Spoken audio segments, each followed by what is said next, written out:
I stood there frozen, the envelope of first-class tickets trembling in my hands as my son's words sliced through me like ice. "No ticket for you, Dad. It's too exhausting for you anyway." The same tickets I bought with my retirement savings. The same trip I planned to bring our family back together. Behind him, his wife smiled, polite, practiced, poisonous. My granddaughter's laughter drifted from the hallway, innocent and unaware. $20,000. A lifetime of love, and not a single seat left for me. That night, as the house lights went out and the world grew quiet, I made a decision that would change everything. If I wasn't going, then neither were they. Before we begin, may I ask, where in this big, beautiful world are you listening from? It's always a quiet honor to know who's sharing this space. Drop it in the comments, and don't forget to subscribe. The morning light spilled across the polished wooden table of Harold Dunn's kitchen, catching the soft steam rising from a single cup of black coffee. The old man sat there in his favorite plaid shirt, the one his late wife always said made him look trustworthy, even though he never quite stopped being that. His hands trembled slightly as he arranged the envelopes on the table, first-class tickets printed neatly, each with a name he loved more than life itself: Ethan, Maya, Sophie, and his own. This was going to be the bridge back to family. 6 years since his wife's passing, the family dinners had grown shorter, the conversations thinner, and the visits from Ethan more like calendar obligations than genuine connection. But a vacation, a week together under the same roof, the same laughter, the same sunlight, it felt like a cure. When the front door opened, Harold's heart lifted. Ethan stepped in, tall, clean-cut, still in his work blazer though it was Saturday. Behind him, Maya's perfume entered first, followed by the clatter of her heels. Sophie darted in, pink backpack bouncing, pure energy in motion. "Grandpa!" she squealed, rushing into his arms. Harold bent down, his knees creaking but his smile wide. "There's my sunshine," he said, kissing her hair. "What's all this?" Ethan asked, brow raised at the table. Harold's chest swelled. "Sit down, all of you. I've got something special to share." Maya exchanged a curious glance with Ethan before sliding into a chair, pulling out her phone with a distracted smile. Harold cleared his throat. "You remember that old dream your mom and I used to have? Taking the whole family to the Bahamas? No work, no stress, just time together?" Ethan nodded faintly, leaning back, already half skeptical. "Well," Harold continued, voice trembling just a little, "I finally made it happen." He pushed the envelopes toward them like a magician revealing his final trick. "Tickets, first class, hotel and excursions all paid. We leave in 3 weeks." For a moment, the room froze. Not the reaction Harold expected, but a pause that made him doubt his own ears. Then Sophie gasped, her small fingers snatching the envelope and tearing it open with delight. "We're going on vacation? All of us?" Harold laughed softly. "All of us, sweetheart." Ethan gave a low whistle, sliding the tickets back into the envelope. "Dad, that's, generous. You didn't have to go all out like this." "I wanted to," Harold said warmly. "I've been saving for something that matters. And what matters more than family?" Ethan's smile twitched. "Still, 20,000? You sure you're not overdoing it? You know, some people your age prefer cruises for seniors." The words stung, a jab wrapped in a smirk, but Harold only chuckled to hide the hurt. "Maybe next time. This one's for all of us." Across the table, Maya glanced up from her phone, her lips parting in what looked like surprise but felt practiced. "That's amazing, Harold. Really, you didn't have to do that." Her phone buzzed. She angled it slightly away, thumbs moving fast beneath the table. The message popped up, unseen by Harold. "He's doing some old man guilt trip. 20K on a vacation? Imagine." Harold leaned back, unaware, soaking in the brief warmth of family in his home again. The faint hum of conversation, Sophie's giggles, even Ethan's half-hearted nods. It all felt like life, returning to the house. He walked to the counter and retrieved an old photo, his late wife in her sun hat, holding a seashell. "She always said we'd go one day," he murmured, setting the photo near the tickets. "Guess I finally made good on that promise." Sophie climbed onto his lap, clutching her envelope. "You're the best, Grandpa," she whispered. Those 5 words filled the room with something pure, something that made every sacrifice seem worth it. Harold kissed the top of her head, closing his eyes. That's all I needed to hear. Behind them, Ethan checked his phone. Maya smiled faintly, already calculating details, upgrades, itineraries, things to tweak. The warmth in the room had already begun to cool, though Harold didn't yet feel it. Outside, the lake shimmered in the distance, still, blue, and deceptive. Harold gazed out the window, unaware that beneath that stillness, cracks were forming. He turned back to his family, voice steady and proud. "2 new memories," he said. Sophie raised her orange juice like a toast. Ethan gave a polite nod, and for that fleeting moment, Harold let himself believe it, that maybe this trip really could fix everything. But as Maya's phone buzzed again, her eyes flicked toward Ethan, and he gave a quiet, knowing smirk. Harold missed it. The audience doesn't. The screen fades on Harold's contented smile, the calm before betrayal.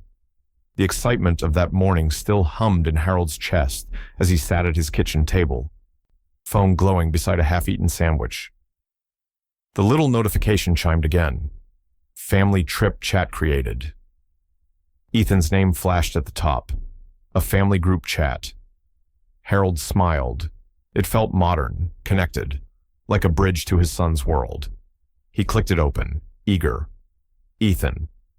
"All right, everyone, let's organize this trip properly." Maya. "Perfect. I've already been looking at resort upgrades. The Coral Bay villas look way nicer than the one Dad booked." Sophie. "Can we swim with dolphins?" Harold chuckled softly. "Coral Bay villas," he murmured to himself, typing slowly, thumbs stiff.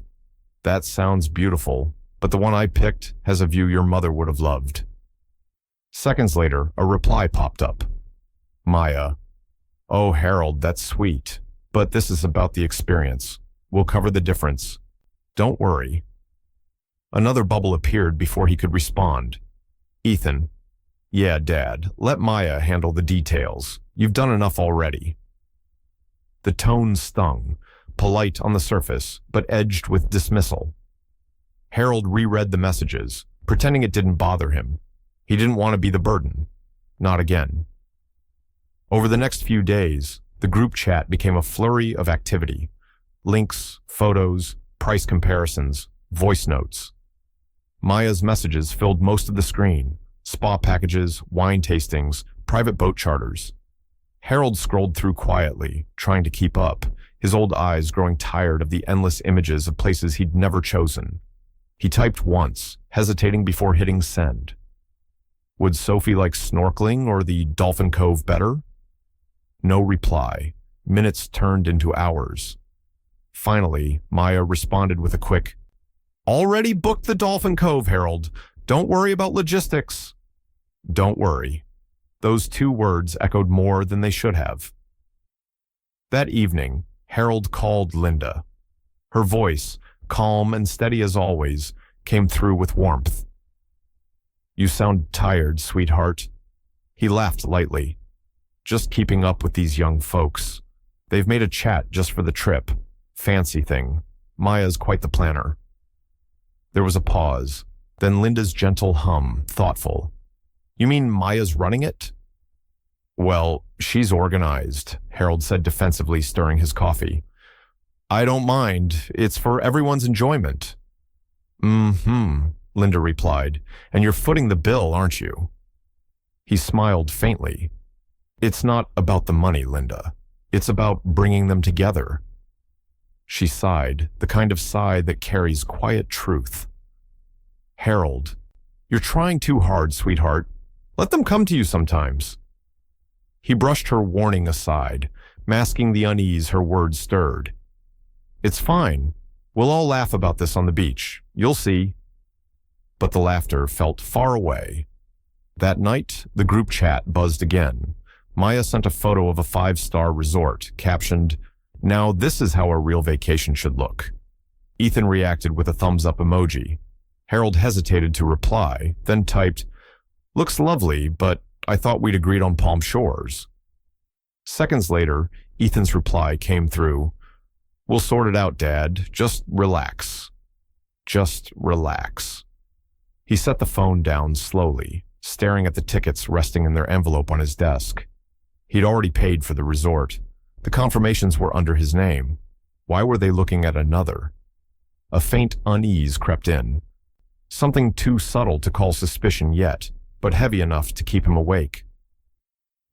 Outside, rain began to patter softly against the window. Harold turned off the light, but his mind wouldn't stop replaying the tone in Ethan's texts, the way decisions kept happening around him, not with him. He scrolled one last time before bed. Maya's latest message blinked at the bottom. "We'll need to adjust the bookings. I'll handle it." Harold frowned. Adjust? What needed adjusting? He started to type a question, but his thumb hovered, then pulled back. Maybe Linda was right. Maybe he was overthinking.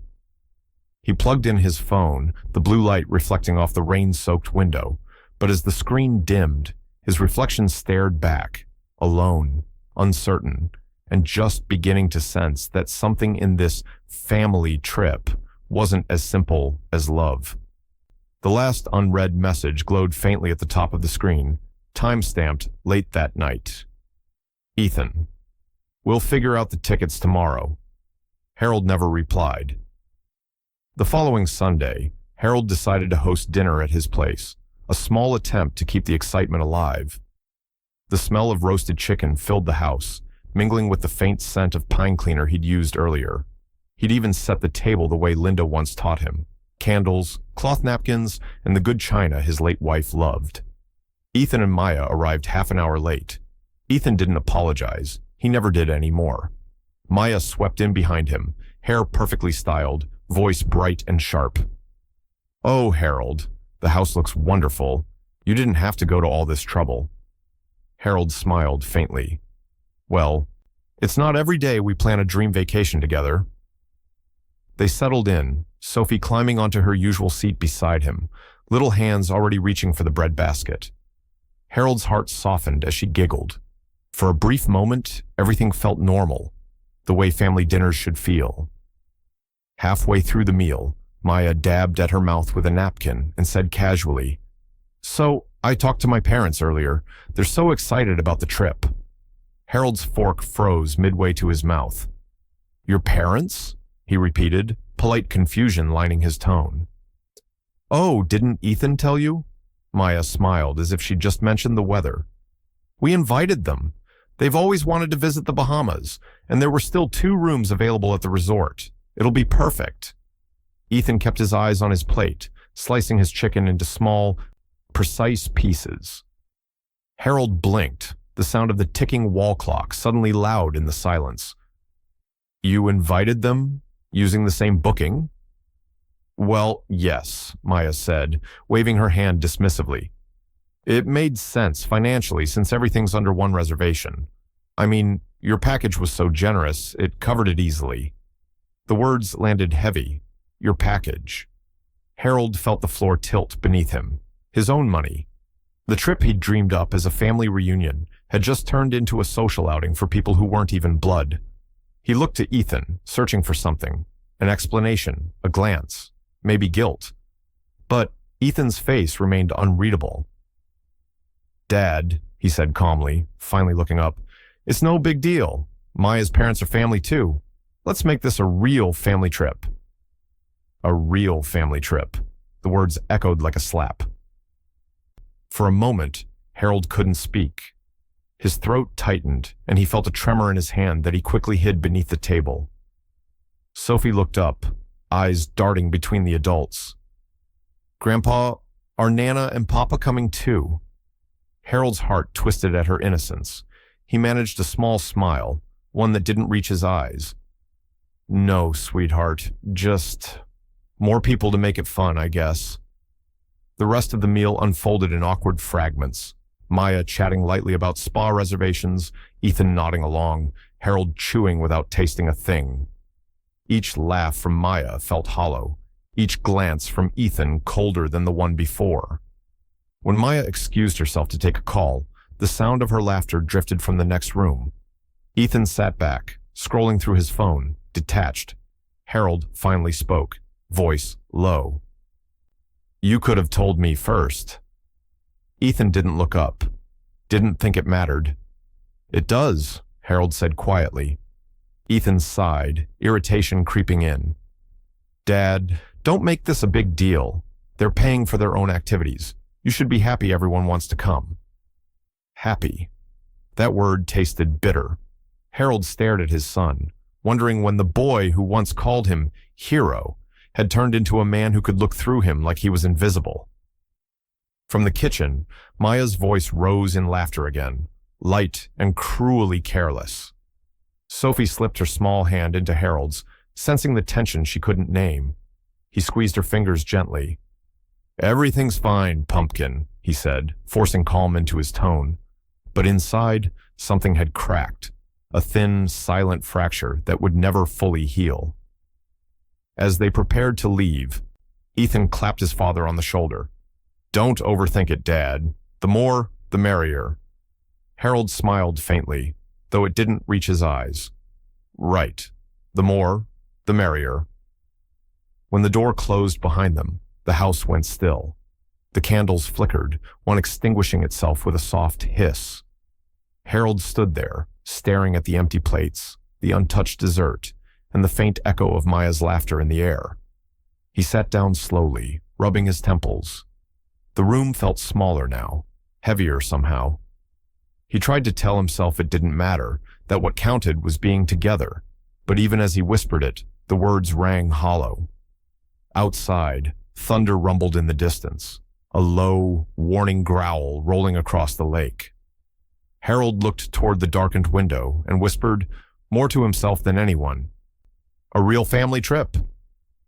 The phrase lingered, cold and sharp, as the first raindrop hit the glass.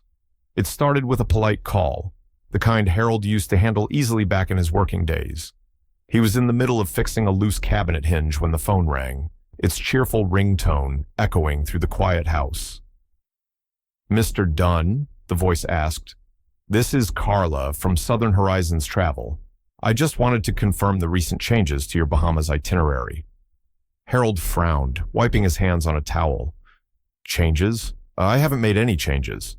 The woman hesitated. "It seems the payment card on file was updated, replaced with a different cardholder name, Ethan Dunn.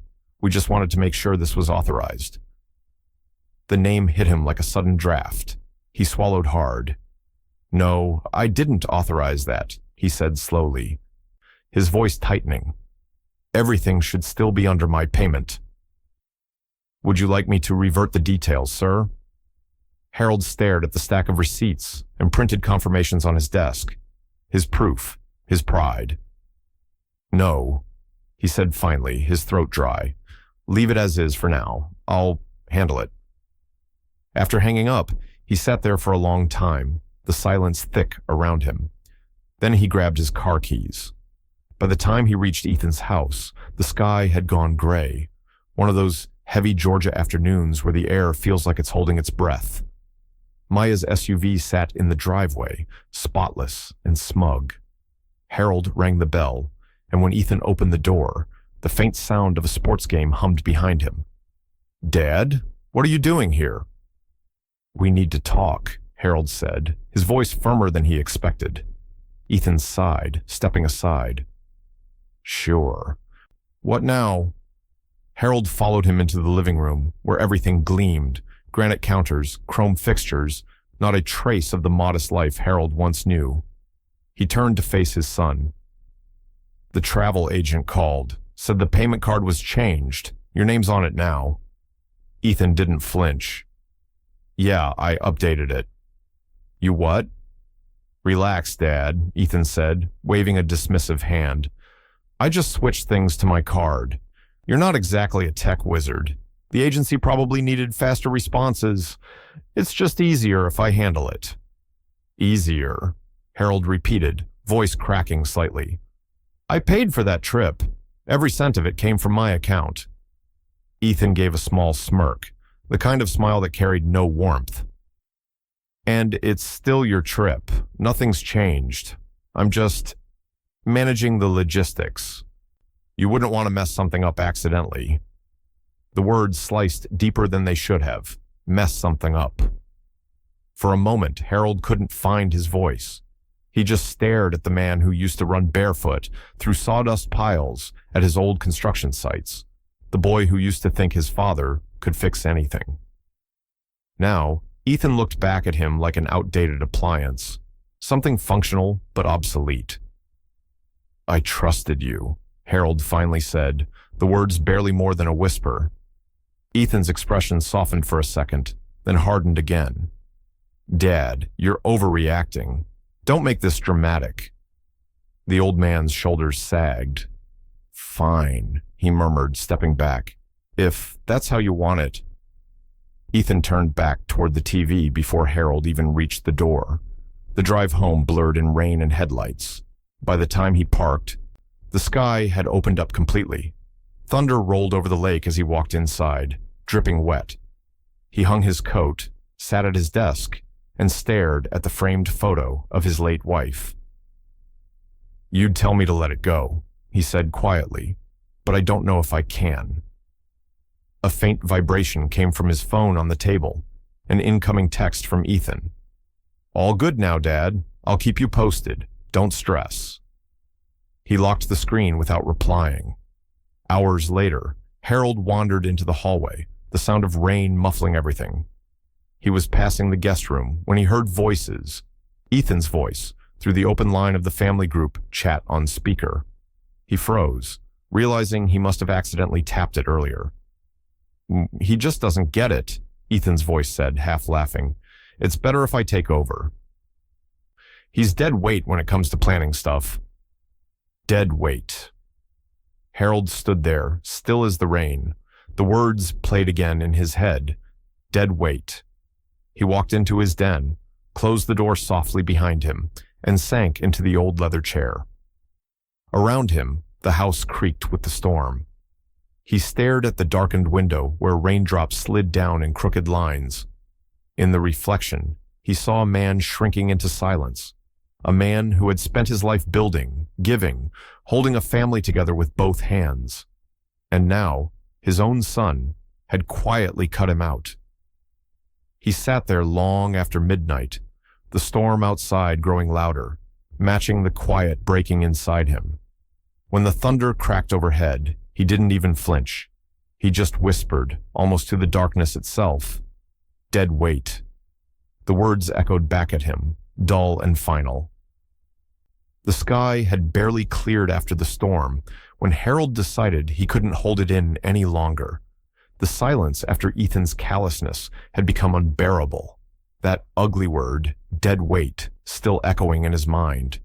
He needed to clear the air, to look his son in the eye and make him see reason. So, on a Thursday evening, he invited them all over for dinner again. No candles this time, no fancy dishes. Just soup, sandwiches, and the hope that honesty could patch what pride had torn. When the doorbell rang, he straightened his collar and took a deep breath. Ethan walked in first, stiff and unsmiling, followed by Maya, who wore a too bright smile. Sophie clung to her tablet, her small face lit by its glow. Harold forced warmth into his voice. Thanks for coming. I just wanted to talk.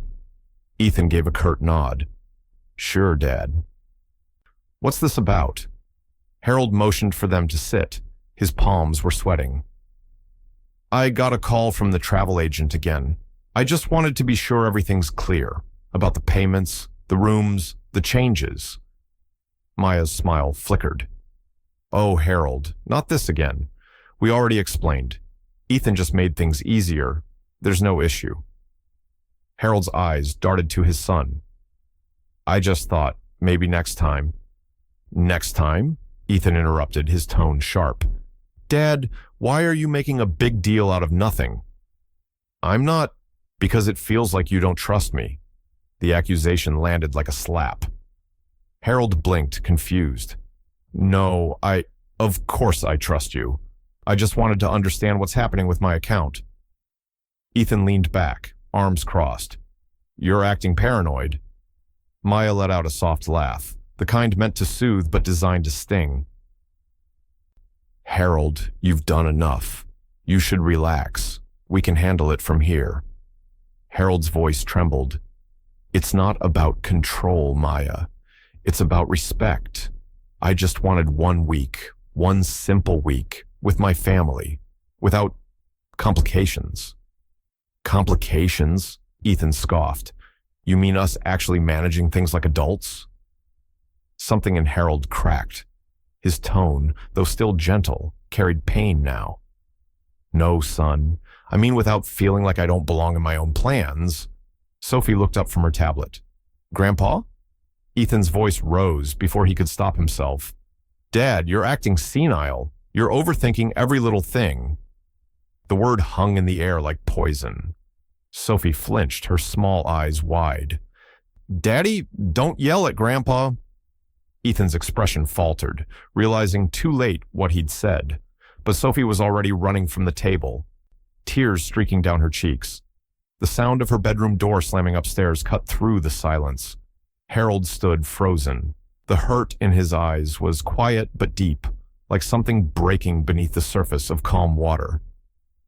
Senile, he whispered, as if testing the word. Dad, I didn't mean... But Harold raised his hand, stopping him. No, I think you did. For the first time in his life, Ethan had nothing to say. Maya, sensing the silence stretching too long, stood and wrapped an arm around him, performing tenderness for effect. He's just tired, she murmured, though her eyes stayed locked on Harold, cold, assessing, almost victorious. Harold lowered himself into his chair, his hands shaking slightly. The clatter of his spoon hitting the bowl broke the stillness. I only wanted 1 week together, he said softly. 1 week where we'd feel like a family again.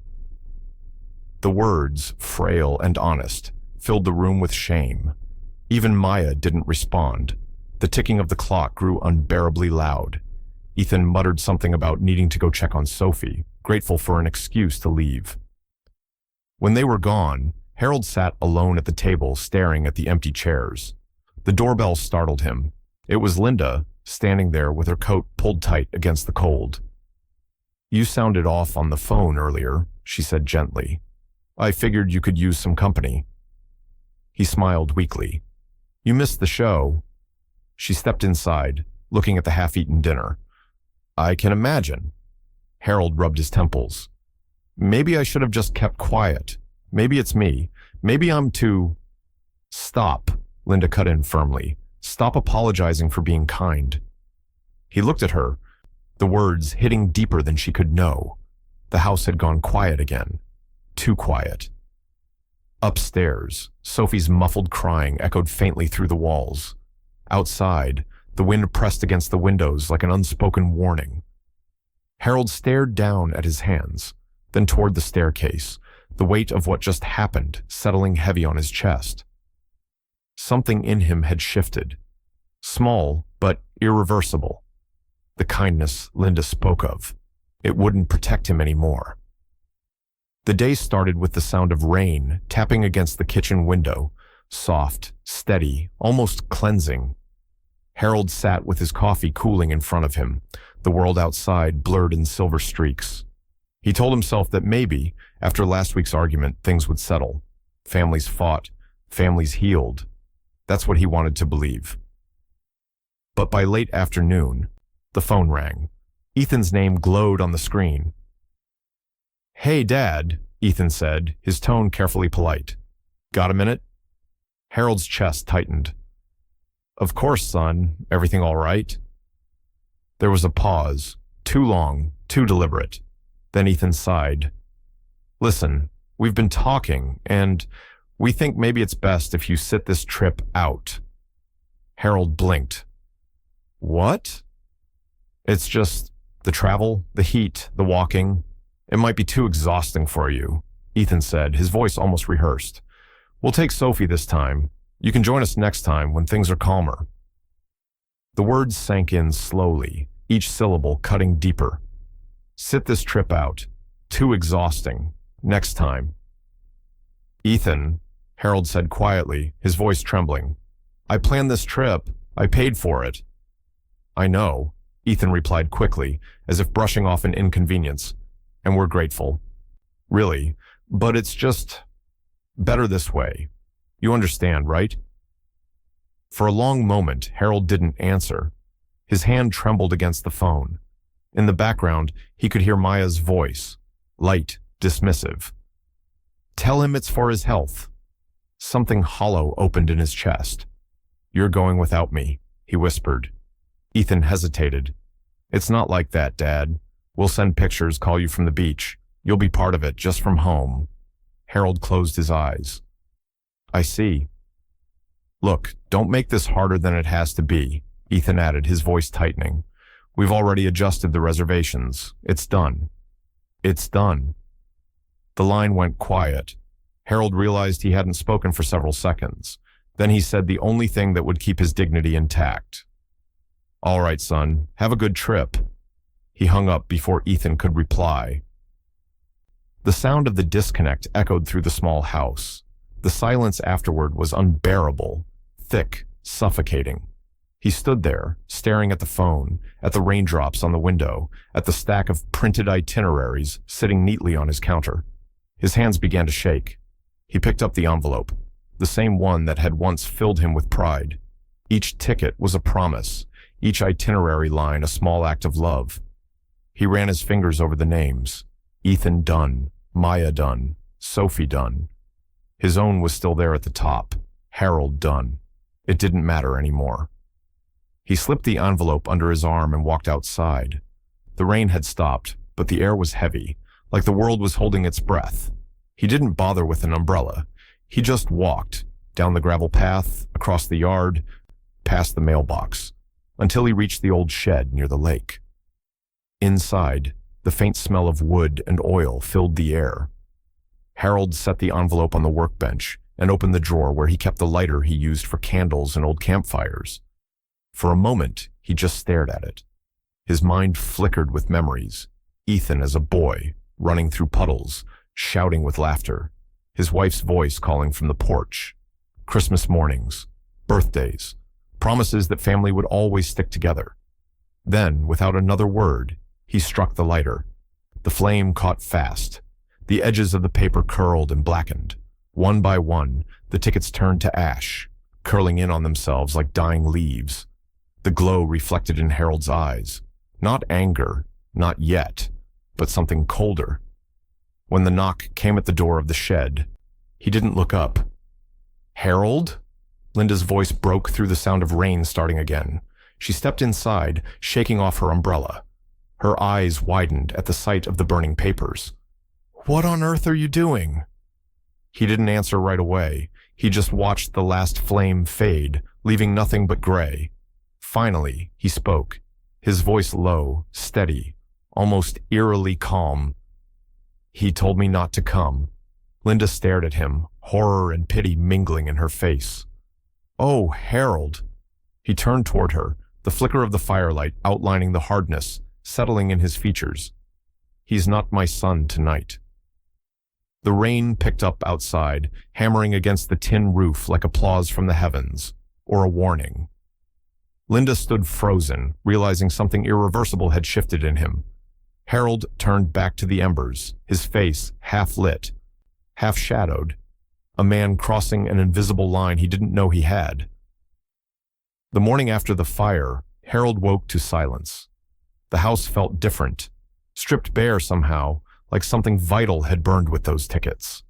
He moved through the room slowly, not sure what to do with his hands. The smell of smoke still lingered faintly on his clothes, a ghost of the night before. He made himself coffee, though he barely tasted it. The world outside seemed too bright, too calm for what was happening inside him. For a moment, he almost convinced himself that maybe Ethan would call, maybe apologize, explain it was a misunderstanding. Families argued, then they mended. That was the way things used to work. At 9:12 a.m., the phone rang. Unknown number. Mr. Harold Dunn? The voice was cheerful, professional. This is Stephanie from Oceanic Airlines. Just wanted to confirm the cancellation request you made yesterday for the Bahamas flight. Harold frowned. Cancellation request? Yes, sir. The seat under your name was canceled early this morning. We just need verbal confirmation before we release the refund back to the original payment method. The world seemed to tilt. I didn't make any cancellation request, he said slowly. There was a pause on the other end. Well, the note here says it was requested by the primary contact on the reservation, Ethan Dunn. That's your son, correct? For a second, Harold couldn't breathe. He gripped the edge of the counter, knuckles whitening. Yes, he said at last, his voice barely more than a whisper. That's my son. I can reinstate your ticket if there's been a mistake, the agent offered kindly. But Harold just stood there, the words slipping past him like air. He could hear his own heartbeat in his ears. No, he finally said, leave it canceled. When the call ended, he didn't move. The silence after the click was unbearable. His reflection in the kitchen window looked pale, almost hollow. The truth had finally landed. Ethan hadn't just excluded him, he had erased him completely. He walked slowly to the den and sat down, the same chair where he'd watched the rain 2 nights ago. On the coffee table lay the charred remains of what used to be the printed itineraries, black and fragile, like the remains of trust itself. For a long while, he just stared at them, replaying everything. The family dinners, the jokes, the sacrifices that built Ethan's life. He saw himself again on job sites in the summer heat, saving every dollar for Ethan's college fund, working overtime so his son could grow without worry. And this was how it ended. A hollow sound escaped his chest. Not a sob, not yet, just the sound of something collapsing inward. Hours passed. The sun climbed high, then began to fade again. At some point, there was a knock at the door. Linda's voice came through softly. Harold, you in there? He didn't answer right away. She let herself in, her eyes scanning the dim room, the ashes, the untouched coffee. Oh, sweetheart, she whispered, walking closer. What did he do now? Harold lifted his gaze to her slowly. He canceled my seat, he said. The words came out flat, like a confession. Linda froze. Canceled your seat? He nodded once. The airline called, said Ethan did it himself. For a moment, she couldn't speak. Then she sat across from him, her voice trembling between anger and disbelief. He erased you from your own trip. Harold didn't reply. His eyes were distant, locked on the dying afternoon light bleeding through the curtains. Linda leaned forward. You still hold every receipt, don't you? Her tone was calm, deliberate. Harold blinked, the question stirring something deep inside him. Everyone, he said quietly. Good, she murmured. Then remember that. For a long time, neither of them spoke. The air between them felt charged, not with grief anymore, but with something sharper. The humiliation that had crushed Harold minutes ago began to harden into resolve. He looked down at the ashes again, at the remnants of what was once a gift, and something shifted in his eyes. The softness that had always defined him, the kind that made people underestimate his strength, began to fade. Linda stood to leave, laying a gentle hand on his shoulder. You don't deserve this, Harold, but maybe it's time they learn who they're dealing with. He didn't answer right away. When she left, the room fell back into silence. The clock ticked softly. Outside, the wind picked up, rustling the trees. Harold stared into the faint reflection of his own face in the window. tired, betrayed, but no longer broken. He whispered to the quiet room, each word deliberate, like a vow. "Then I'll make sure none of them fly." The camera would linger there, his voice calm, his eyes unreadable, as the faint hum of wind outside turned into something that almost sounded like applause from the storm waiting to come. The morning light crept through the blinds in thin, sharp lines, cutting across Harold's desk, where piles of papers sat in quiet disarray. He hadn't been sleeping much. Every time he closed his eyes, he saw Ethan's name. On the tickets, on the cancellations, now stamped across his pride. But when the email alert pinged that morning, something in him stirred awake, not in confusion this time, but clarity. The subject line read, "Refund confirmation, Oceanic Airlines." He clicked it open. His breath slowed. The refund wasn't deposited into his account. It had been redirected. The amount, $4,800, was gone. Reissued to a different card holder, Ethan Dunn. Harold stared at the screen until the words blurred. The betrayal wasn't just emotional now. It was arithmetic. Every cent he'd spent, every dollar scraped from years of quiet saving, had been stolen and claimed by the son he thought he was blessing. He picked up the phone. "Linda," he said, his voice steady but distant. "I need your help with something." When she arrived, she found him surrounded by statements, printouts, and his old checkbook, the tools of a man piecing together the anatomy of a betrayal. "What's all this?" she asked softly. "Proof," he said. "I want to know exactly where my money went." For hours, they worked in silence. Linda's reading glasses rested low on her nose as she scrolled through online banking history. Harold took notes by hand. Every withdrawal, every transfer, each email receipt. It was all there, hiding in plain sight. "Here," Linda said, pointing at the screen. "This one, Golden Sands Luxury Villas. That's not the hotel you booked, is it?" Harold leaned closer. "No, that's not even the same island." He clicked the transaction. $14,375, booked 2 days after Ethan canceled his father's flight. The payment trail led directly back to Harold's account. His chest tightened, but there was no outburst, no shouting. The rage that once threatened to drown him now felt like a current he could control. Cold, precise. "Linda," he said, voice low. "He didn't just take my seat. He took the money, every penny." She looked at him carefully, searching his face for anger. But what she found instead was calculation. The trembling man she'd comforted last week was gone. What sat before her now was quiet resolve, forged in humiliation. "I can print all this for you," she said. He nodded slowly. "Print everything, every receipt, every confirmation." "I want it in writing." The printer hummed to life, filling the small office with the mechanical rhythm of truth. Harold gathered each page as it came out, dozens of them, and laid them flat across the desk, like a blueprint of betrayal. His name appeared at the top of every transaction, proof that the generosity of a father had been repurposed for greed. When the last page printed, he stacked them neatly, hole-punched them, and slipped them into a binder. His movements were deliberate, almost ritualistic. He didn't curse, didn't cry.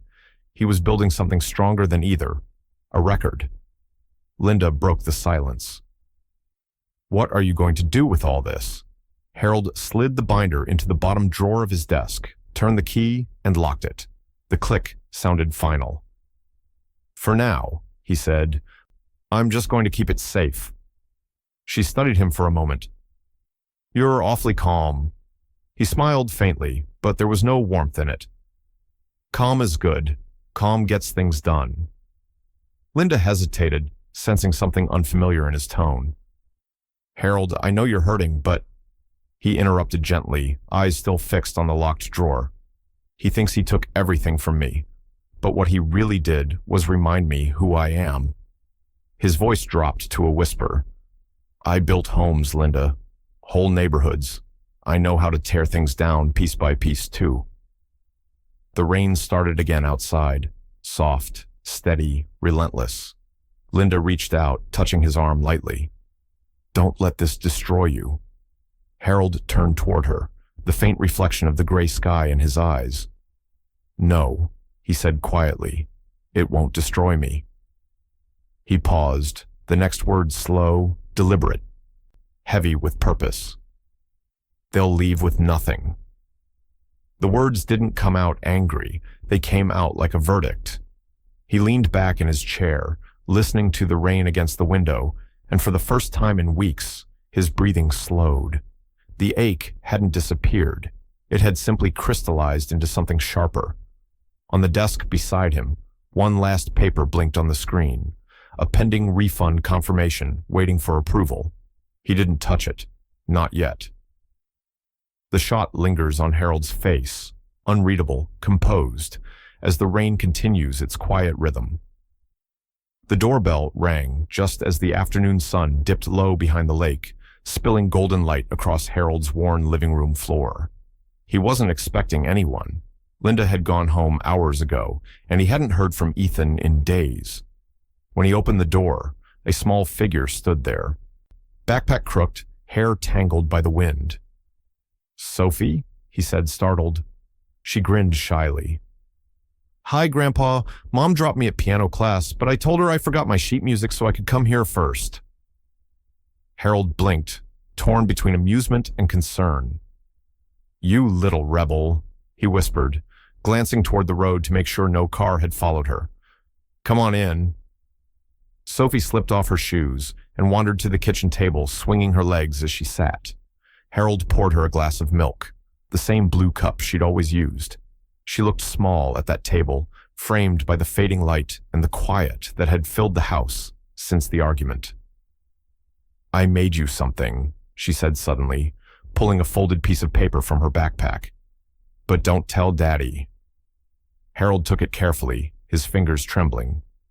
It was a crayon drawing, bright and uneven, showing 4 stick figures standing on a beach under a crooked sun. At the bottom, in her wobbly handwriting, were 6 words. "I wish you were coming with us." He swallowed hard, his throat tightening. "Sweetheart," he murmured, his voice soft as paper. "This is beautiful." Sophie smiled proudly. "I drew you in first. That's you with the hat." He chuckled, blinking back the burn behind his eyes. "That's a fine hat, too." But then her tone shifted, curiosity creeping in. "Daddy said you don't like fun anymore, that you get tired easy and don't want to travel." The words landed like stones. Harold froze, his hand tightening around the drawing. "He said that?" She nodded, completely unaware of the weight of what she'd just repeated. "But I know it's not true. You're fun, Grandpa. You always were." Harold forced a smile, though it trembled at the edges. "Thank you, Pumpkin. You know, sometimes grown-ups say things when they're stressed. Doesn't mean they're true." She tilted her head. "Then you do like fun?" He laughed softly, kneeling beside her chair. "I love fun. I just like it a little quieter than your daddy does." Sophie giggled, leaning forward to hug him. "I wish you could come anyway." He held her tight, his hand gently cradling the back of her head. The smell of her strawberry shampoo and the sound of her tiny heartbeat pressed against his chest. It all hit him harder than any insult Ethan had ever thrown. It wasn't just about losing a trip anymore. It was about losing his place in her memory. When she pulled away, he tucked a stray curl behind her ear. "You know what?" he said softly. "Grandpa always keeps surprises. Always." Her eyes lit up.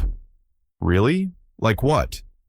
He smiled, a flicker of something new passing through his expression. Not the old warmth, not quite anger either. Something sharper, controlled. "You'll see," he said. "But for now, let's keep it our little secret." Sophie nodded solemnly. Secret. She zipped up her backpack, the drawing now carefully folded back inside. He walked her to the door, the late sunlight glowing gold across the lake. As she stepped onto the porch, she turned back. Don't be sad, Grandpa. I'll call you every day when we're there. I'll look forward to it, he said gently. She waved, running off toward the corner where Maya's car would soon appear. When she was gone, Harold stood there for a long while, the wind brushing his face. The echo of her words still circling in his head. Daddy said you don't like fun anymore. He went back inside, sitting at his desk. The binder of receipts waited, heavy with proof, untouched but alive with possibility. He picked it up, feeling the weight of it in his hands. Not anger now, precision, purpose. He glanced at the framed drawing Sophie had made for him years ago, the one that said, "Grandpa builds everything." This time, he whispered to himself, Grandpa is going to build something new. Outside, the first trace of night crept across the water, and Harold sat there in silence, a plan slowly taking root. Harold had never been much for technology. He still preferred paper bills and handwritten notes, and the glowing chaos of modern screens made him uneasy. But tonight, the light from his laptop illuminated his face like a quiet revelation. The world his son lived in, the one that had shut him out, was all stored here behind passwords and screens. And Harold, finally, was ready to learn it. It began with a phone call to Linda. "I need a favor," he said, voice low but steady. "What kind of favor?" she asked. "The digital kind." Within the hour, she was at his dining table with her reading glasses and that no-nonsense expression she always wore when things got serious. "All right," she said, cracking her knuckles. "Show me what we're working with." Harold slid the laptop toward her. "Ethan moved all the travel stuff online. He said I was too old to handle it, but I still have the receipts and the confirmation emails." Linda's eyes softened, but her tone stayed brisk. "Then that's enough." They worked together in silence for nearly an hour. Harold's notes, messy but thorough, listed every date, every booking code, every payment transfer. He had kept everything, like a man who knew someday he might need to prove the truth. When they finally pulled up the airline portal, Harold leaned closer. The booking appeared, clean and glossy. Dunn Family Vacation, Bahamas. 6 names listed under the reservation. His, Ethan's, Maya's, Sophie's, and Maya's parents. The total, 19th of the 857 down 48, all charged to Harold's old retirement account. Linda exhaled sharply. He didn't even bother hiding it. "No," Harold said, staring at the screen. "He never thought I'd look." In the corner of the page, the refund history blinked faintly, processed to Ethan's credit card just days earlier. Harold's cursor hovered over the words, "Manage booking." "Do you know how to log in?" Linda asked. He nodded. "Same password he set years ago for my email. He never thought I'd remember." The irony wasn't lost on either of them. They spent the next half hour recovering the confirmation numbers and saving every digital receipt. When Linda finally pushed the laptop toward him, Harold's hands were steady. "You've got everything you need," she said. "Now what?" He didn't answer right away. The glow of the screen reflected in his glasses as he opened another tab, one that showed Ethan and Maya's social media accounts. Photos of champagne glasses, designer luggage, palm trees. Captions like, "Counting the days till paradise," and "Family first." Harold stared at them, not in rage, not even in disbelief. The anger had burned out weeks ago. What replaced it now was colder, measured. He no longer needed to shout to be heard. He just needed to act.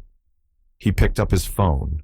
Linda watched as he dialed the familiar number of the travel agency. His voice, when he spoke, was calm and deliberate. "Hello," he said. "This is Harold Dunn. I need to make some changes to an existing reservation." "Yes, Mr. Dunn," the agent replied. "How can I help you?" Harold looked at the screen one last time, at his son's smiling face, holding a drink, tagging the caption, "Shanchi Blessed." He smiled faintly, almost pitying. "Cancel every ticket under my name," he said softly. "All of them." The agent paused. All six, sir? Yes, every one of them. Linda's eyes widened slightly, but she said nothing. She simply watched as Harold straightened in his chair, the calm composure of a man reclaiming what was his. The clicking of the keyboard came through the line. It's done, Mr. Dunn. You'll receive confirmation shortly. Thank you, he said, and hung up. For a long time, he sat there, the quiet hum of the computer filling the air. The house felt different now. Not lonely, not bitter. Just balanced. Linda broke the silence first. You really did it. He turned to her, his face unreadable. No, he said quietly. I just started. Outside, the wind picked up, rustling the lake's surface like ripples spreading from a single, deliberate stone. The first domino had fallen, quietly, precisely, and Harold Dunn didn't look back. The first email hit Ethan's inbox at 7:18 a.m. Subject line, Flight cancellation confirmation, Oceanic Airlines. He frowned, groggy from sleep, sunlight cutting across the bedroom as Maya scrolled on her phone beside him. What the hell? He muttered, opening the message. His eyes scanned the text once, then twice. Your flight from Atlanta to Nassau has been canceled. Canceled? Maya's head snapped up. Canceled by who? Ethan clicked through, confusion spreading across his face. It says it was confirmed by the primary cardholder. Primary cardholder? Maya repeated. That's supposed to be you. He opened his laptop, fingers flying. Within seconds, 2 more emails pinged in. Hotel cancellation notice and excursion refund confirmation. His pulse quickened. No. What is it? Maya demanded. Ethan's voice rose. The villa's gone. The damn excursions too. Maya sat up, hair disheveled, panic creeping into her tone. Call the airline, now. By the time he got through to customer service, Maya was pacing the room, muttering under her breath. Ethan's voice trembled with forced calm. Yes, this is Ethan Dunn. There's been a mistake. Our family vacation was canceled in error. The woman on the other end replied with polite confusion. I see the reservation, sir, but all 6 tickets were canceled by the primary payer, Harold Dunn. Maya froze. What did she just say? Ethan swallowed. My father canceled it. Maya's face twisted. What do you mean he canceled it? You told me you took over everything. I did, Ethan snapped. I changed the payment, the accounts. Apparently not enough, she yelled. She snatched the phone from his hand. Ma'am, listen to me. We're supposed to fly in 2 days. There must be a mistake. Those tickets were paid for by us. The woman hesitated. Ma'am, I'm sorry, but our records show the original payment came from a Mr. Harold Dunn. The booking, hotel, excursions, all linked to his account. Once he canceled, the entire package refunded back to him. Maya's face drained of color. He still controls it all? She shouted, pacing. He still owns everything? Ethan stood frozen, his jaw tight, his mind racing through numbers and excuses. That's impossible, he muttered. I changed the card. I changed everything. Maya turned on him, voice sharp. You didn't change the ownership, genius. You just changed the name on paper. He slammed his fist against the dresser, the sound echoing through the room. Don't start. Oh, I will start, she fired back. You told me he was out of the picture. You said this trip was ours. He stared down at the glowing screen, the words, refund processed successfully, burning like a wound. Every cent they'd taken, every luxury he'd promised her, gone in a single, silent move. The anger that had driven him all these months, that smug certainty that he'd outsmarted his old man, now turned inward, curdling into shame. He sank into the edge of the bed, hands pressed to his face. Greedy fool, Maya hissed, pacing furiously. We could have just let him come along, but no, you had to prove something. He looked up at her, his voice raw. I didn't think he'd... Didn't think? she snapped. You didn't think at all. Downstairs, Sophie peeked out from her room, sensing the storm in their voices. Her wide eyes darted between them before she quietly shut her door again. Ethan's phone buzzed. Another email, another confirmation. Refund successfully returned to original account. That was the final blow. He hurled the phone across the room, the clatter sharp and final. Maya flinched, but didn't comfort him. The silence that followed was colder than the shouting. Meanwhile, 100 miles away, Harold sat on his back porch, overlooking the still lake, coffee steaming in his hands. The morning was calm, the surface of the water smooth as glass. His phone buzzed on the table beside him, one message after another, the angry vibration constant. Ethan. What did you do? Maya. You ruined everything. Ethan again. You think this is funny? Harold didn't answer. He didn't even pick up the phone. He simply took another slow sip. Eyes fixed on the horizon where the sky met the lake. For the first time in weeks, he felt something close to peace. Not joy, not victory, just balance. The phone kept buzzing, rattling softly against the table. He finally reached out and turned it face down, silencing the storm on the other side. A small smile ghosted across his face. Far from the noise, far from the chaos he'd created, Harold sat in the calm. And for the first time, Ethan was the one left scrambling. The fallout began within hours. By evening, the phone calls started. Angry, panicked, desperate. Maya's parents were the first to fold. Maya, her mother said sharply over speakerphone, we just got word from the travel company. Our villa booking was canceled too. Do you know how humiliating this is? We told everyone at the club we were going to the Bahamas. Maya, still pacing the living room in her silk robe, pressed her palm against her temple. I'm handling it, Mom. There was a mix-up with the payments. A mix-up? Her father's voice thundered. You said it was all arranged under your husband's name. Do you realize how unprofessional this looks?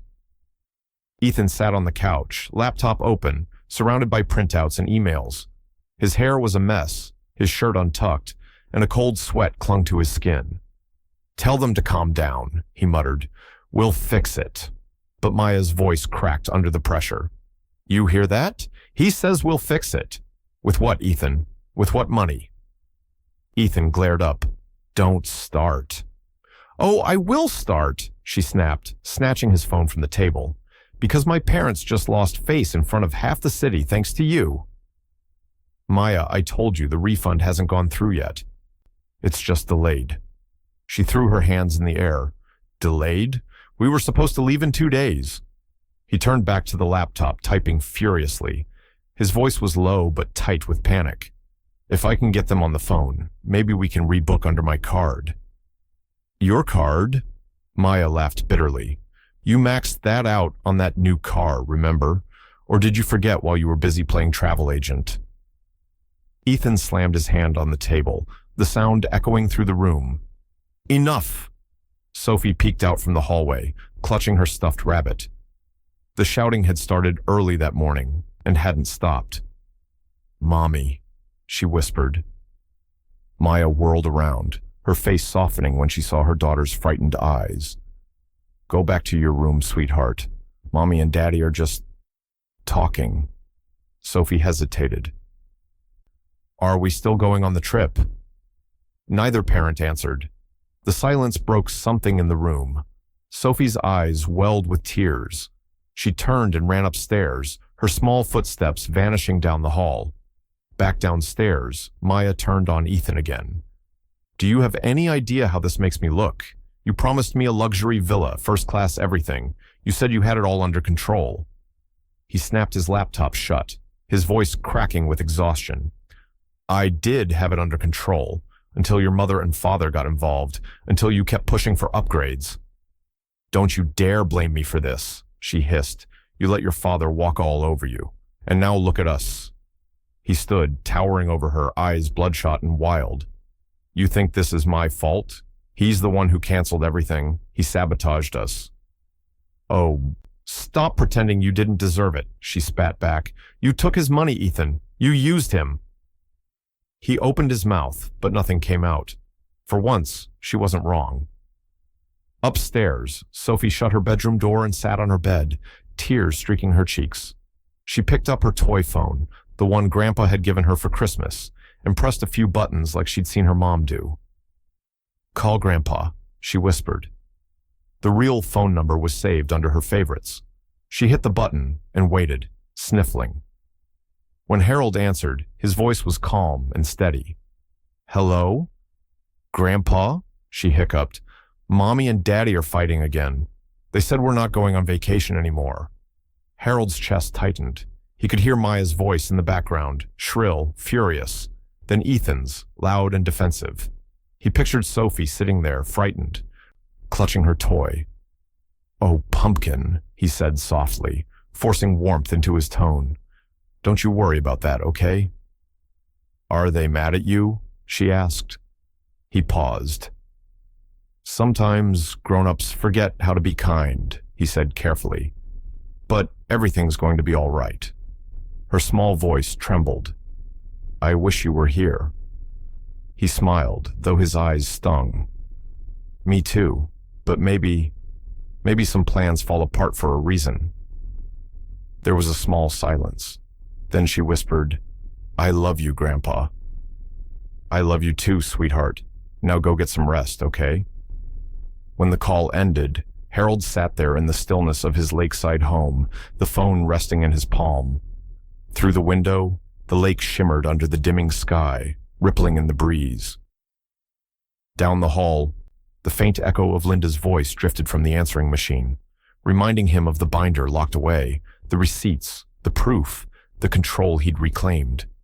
He looked toward the window again, eyes reflecting the fading light. In the silence, a thought crossed his mind. Not bitter, not vengeful, but inevitable. They had taken everything for granted. Now, piece by piece, he was taking it back. By the weekend, the Dunn family's unraveling had gone public, not through news or gossip magazines, but through something far worse, social media. The first post came from Maya's friend, a woman named Rachel, who thrived on subtle cruelty disguised as humor. On her perfectly curated Instagram story, she posted a photo of an untouched suitcase with the caption, "Guess the Dunn's trip didn't take off after all."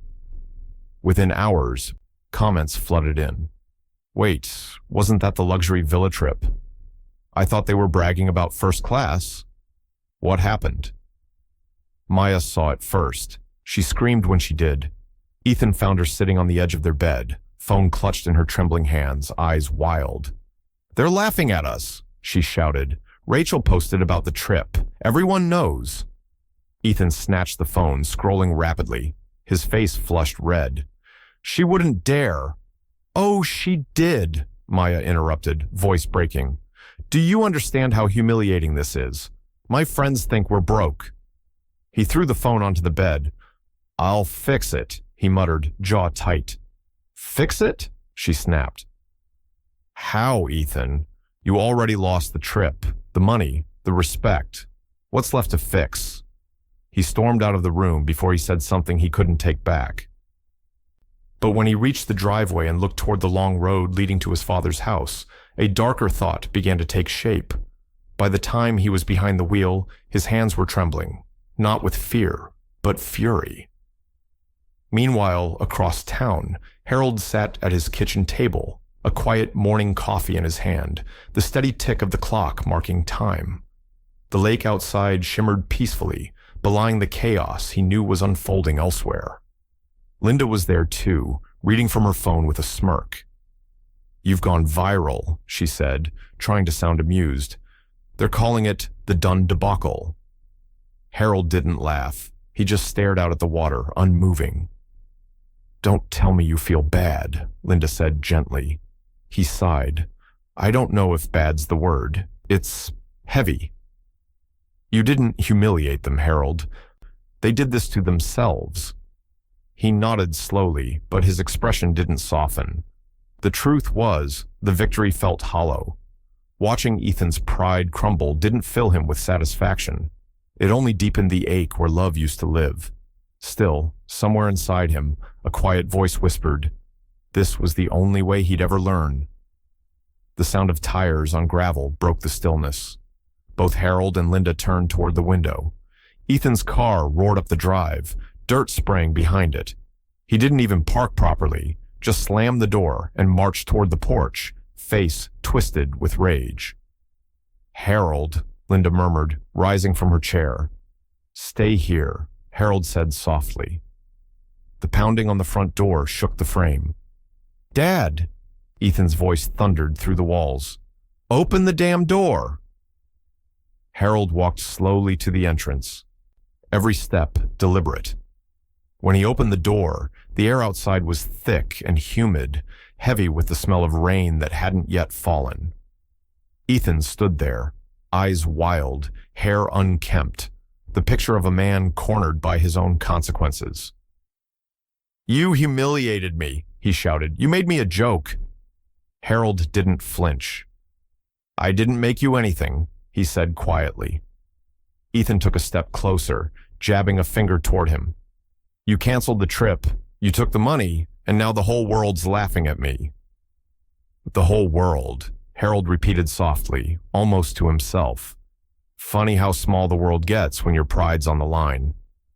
Ethan's face flushed deeper. You ruined everything. No, son, Harold said, voice low, calm. You did that yourself. For a moment, Ethan just stood there, breathing hard, chest rising and falling like a man trying not to fall apart. Then, without another word, he turned, stormed down the porch steps, and yanked open the car door. Gravel scattered as the tires screamed against the driveway, leaving deep, angry tracks carved into the earth. Linda stepped out onto the porch beside Harold, watching the car disappear down the road. He'll regret that, she said quietly. Harold didn't answer. His gaze stayed fixed on the empty road, the sound of the engine fading into the distance. The tire marks in the gravel cut through the piece of his property like scars he couldn't erase. He took a deep breath, the wind rustling through the pines. Maybe that's the point, he murmured. Linda looked at him. What? He turned toward her, eyes dark but steady. Scars remind you where you went wrong. The camera would linger on his face as he looked back toward the lake, calm on the surface, but rippling beneath, foreshadowing that the storm between father and son was far from over. The letter arrived on a gray Monday morning, tucked inside a manila envelope stamped with the logo of a local law firm. Harold recognized the name instantly. It was the same attorney who had handled Ethan and Maya's mortgage refinance 2 years ago.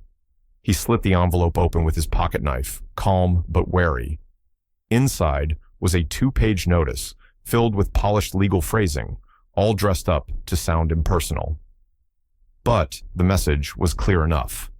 Ethan Dunn was demanding reimbursement for the funds wrongfully withheld from their canceled family vacation. Harold read the letter twice. His jaw tightened, but his expression stayed neutral. It wasn't the demand that hurt. It was the arrogance. His own son was taking him to court over a trip paid for with his money. When he called Linda that afternoon, she didn't sound surprised. Of course he's trying this, she said flatly. He's desperate. You took away his favorite toy. Control. Harold smiled faintly. Well, maybe it's time I reminded him who taught him how to play. That evening, he drove to his own attorney's office.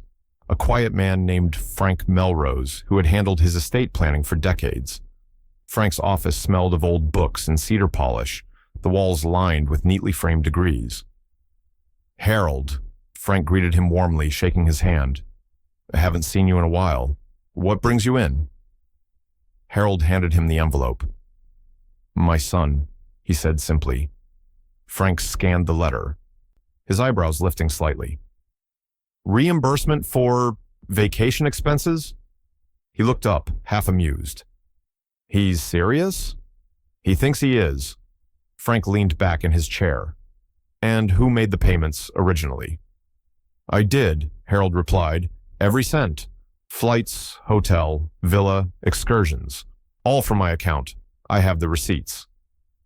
Good man, Frank said, tapping the papers on his desk. That makes this easy. They spent the next half hour going over documentation, bank statements, confirmation emails, travel agency invoices. Harold had kept everything in chronological order, tucked neatly in a folder. As Frank flipped through each page, a small smile formed at the corner of his mouth. Well, this is about as airtight as it gets, Frank said finally. Legally, everything was in your name. Every booking, every payment. Your son has no claim to a cent of it. Harold let out a breath he hadn't realized he was holding. So he doesn't have a case? Not even close, Frank replied. If anything, he should be careful. You could counterclaim for attempted fraud if you wanted. Harold shook his head slowly. No, I'm not interested in dragging this through the mud. I just want it done. Frank nodded. Then I'll send them a response. Short, professional, and final. As Harold stood to leave, Frank added, You know, most people crumble when family turns on them like this. But you look steadier than I've ever seen you. Harold smiled faintly, his eyes distant. Maybe that's because I finally stopped mistaking kindness for weakness. 2 days later, Ethan's lawyer called off the case. The evidence was too clear, too damning. There wasn't a single point they could contest. Maya was furious when she found out. You didn't tell me everything was still in his name? She screamed, hurling her phone across the kitchen. Ethan, slumped at the table, rubbed his temples. I thought I'd transferred it. You thought wrong, she snapped. My parents are mortified.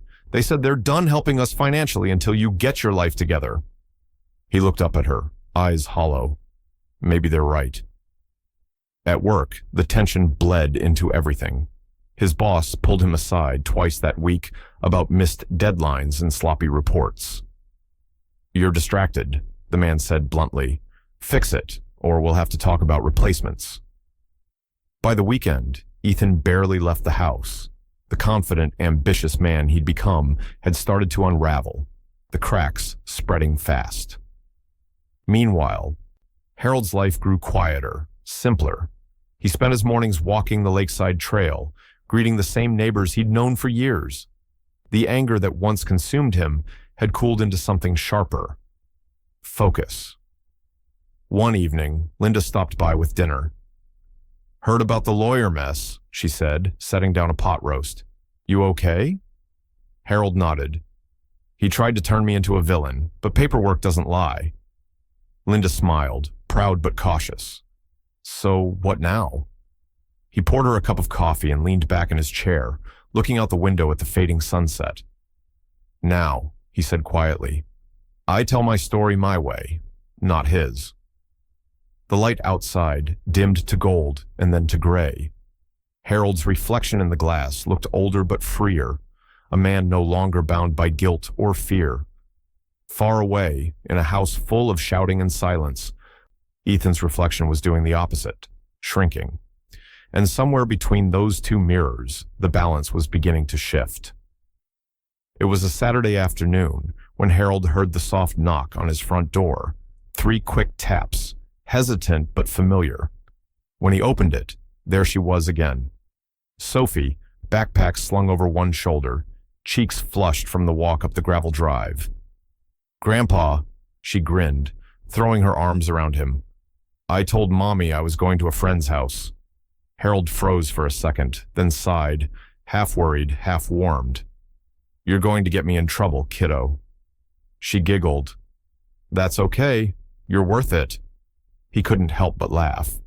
All right then, come on in. The living room looked the same as always, neat, quiet, a few family photos still standing on the mantel despite everything. Sophie spotted one immediately, the one of her sitting on Harold's shoulders when she was 5, both of them laughing at a 4th of July fair. Remember that? She asked softly. I do, Harold said. You were afraid of fireworks until that night. She smiled, rummaging through her backpack. I made you something. Out came a folded sheet of paper, edges crumpled, colors bleeding slightly from crayons pressed too hard. She opened it carefully and held it up. The picture showed a stick-figure family, Grandpa, Sophie, and a small dog labeled Buddy, though Harold hadn't had a dog in years. At the top, written in bold purple crayon, were the words, "The family that's still together." Harold stared at it for a long time, his throat tightening. "That's beautiful, sweetheart." "I wanted to make sure you weren't lonely," she said, eyes wide and serious. He reached out and brushed a strand of hair from her face. "You always know how to fix things, don't you?" Sophie shrugged. "Daddy says you're mad at him." The air shifted. Harold looked away for a moment, steadying his voice. "Sometimes grown-ups get sad about different things, but I'm not mad, not really." She studied him carefully, as if trying to decide whether to believe that.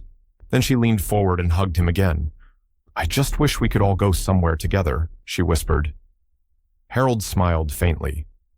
"Me too." When she left later that afternoon, Linda giving her a discreet ride back into town, Harold stood by the window, the drawing still in his hand. The colors caught the late sunlight, simple and pure.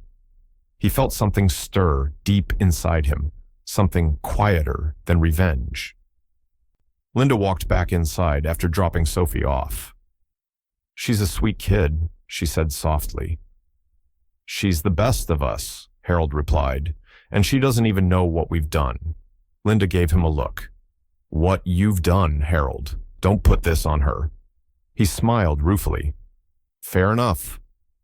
For a while, they just stood there, the quiet hum of the house filling the space between them. Finally, Linda spoke again. "You know, you should still travel." "Travel?" he asked. "Yes," she said firmly. "You spent your life building everyone else's dreams. Maybe it's time to live one of your own." He chuckled softly. "At my age?" "Especially at your age." Harold sat down at the table, fingers drumming lightly against the wood. "Travel alone?" "Why not?" she said. "You've already proven you don't need anyone's permission." He looked at the drawing again, tracing the words with his thumb. The family that's still together. There was pain there, yes. But there was peace too, if he chose to find it. "Maybe you're right," he said slowly. "Maybe I will travel." Linda smiled, proud. "Good. Go somewhere you've always wanted." He looked out toward the lake, the evening light rippling across the water. A thought bloomed, quiet but certain. "Maybe," he murmured, "I'll go somewhere they can't." Linda tilted her head. "What's that supposed to mean?" Harold didn't answer. He stood, walked to his desk, and opened his laptop. His fingers hovered over the keyboard, steady and sure. The blue light reflected in his glasses as he typed the words, "Solo cruise, Bahamas, 1 passenger." When he clicked book now, his expression didn't waver. Outside, the last rays of sunlight faded, leaving only the steady hum of crickets and the faint ripple of the lake, as Harold Dunn quietly charted a journey that was his and his alone. The morning Harold left was quiet, almost sacred. No fanfare, no goodbyes, just the sound of wheels rolling over gravel as he backed out of his driveway. The lake shimmered in the pale dawn behind him, reflecting a sky that felt new, unburdened. His single suitcase sat neatly in the back seat, beside the worn leather hat his wife had given him years ago. He drove alone to the airport, humming softly to the old country station that played through the static. The terminal was already buzzing with the sound of families and couples, the laughter of children, the chatter of strangers chasing vacations. Harold moved through it like a ghost, calm, deliberate, invisible to the rush around him. When he handed his ticket to the attendant, she smiled. "First cruise?" He returned the smile faintly. "First one on my own." Hours later, standing on the deck of the massive white ship as it cut through the Atlantic, Harold breathed in the salt air. The ocean stretched endlessly in every direction, blue on blue, free of boundaries. For the first time in months, he felt untethered. No noise, no demands, no guilt, just peace. He pulled out his phone, hesitated a moment, then lifted it to capture the horizon, the water, the open sky, and the soft orange glow of sunrise. He typed a short caption beneath the image. Some journeys are better solo. He didn't think much of it when he posted it, but within hours, the photo began to spread. First among old co-workers, then neighbors, then friends from church. Comments trickled in beneath it. Good for you, Harold. Always admired your spirit. Looks like freedom. Even local community pages shared it, the story of a widowed man who'd been left behind, yet found the courage to take the trip anyway. By evening, it had quietly gone viral, not worldwide, but in the small, familiar corners of the internet where people still cared about stories of quiet redemption. Back in Georgia, Ethan saw it while scrolling through his feed at work. The caption hit him first, simple but cutting. Some journeys are better solo. He stared at the picture. His father, relaxed, wind in his hair, a soft half-smile on his face. Unbelievable, he muttered. He zoomed in as if the photo might offer some secret explanation, but there was none. It was just Harold, content. Maya saw it too, moments later. She was sitting at their kitchen table, scrolling through the same post, jaw tight. Glad you're enjoying yourself, Harold, she typed coldly beneath it. Ethan looked over her shoulder. Don't, he said quietly. She turned to him. Why not? He humiliated us, Ethan, and now he's out there pretending he's some wise old hero. He didn't respond. He just kept staring at the photo. His father on that ship, the ocean behind him like a stage. The anger twisted inside him, tangled with something heavier, shame. All those years of wanting distance from his father, of resenting his advice, his old-fashioned ways. And now, the man he'd pushed aside looked freer than he'd ever felt. He tried to brush it off, but the image stayed with him all day. Every time he checked his phone, the post had more likes, more comments. Harold Dunn, the man who took his own journey. By nightfall, the weight of it was unbearable. Ethan shut off his phone, tossed it on the counter, and poured himself a drink he didn't really want. The sound of ice clinking in the glass was the only noise in the room. Across the ocean, under the open sky, Harold stood on the ship's deck again, watching the stars flicker above the waves. He didn't check his phone once. He didn't need to. The tables had turned, and he felt no triumph, only balance. The kind of balance that comes when the world finally rights itself after years of tilting the wrong way. A cool wind brushed against his face as he leaned on the railing, eyes on the horizon. The cruise ship lights glimmered in the dark water, stretching into infinity. Somewhere back home, Ethan's anger was boiling, but out here, Harold's heart had gone still, steady, grounded, untouchable. The night the photo went viral, something inside Ethan finally began to crack.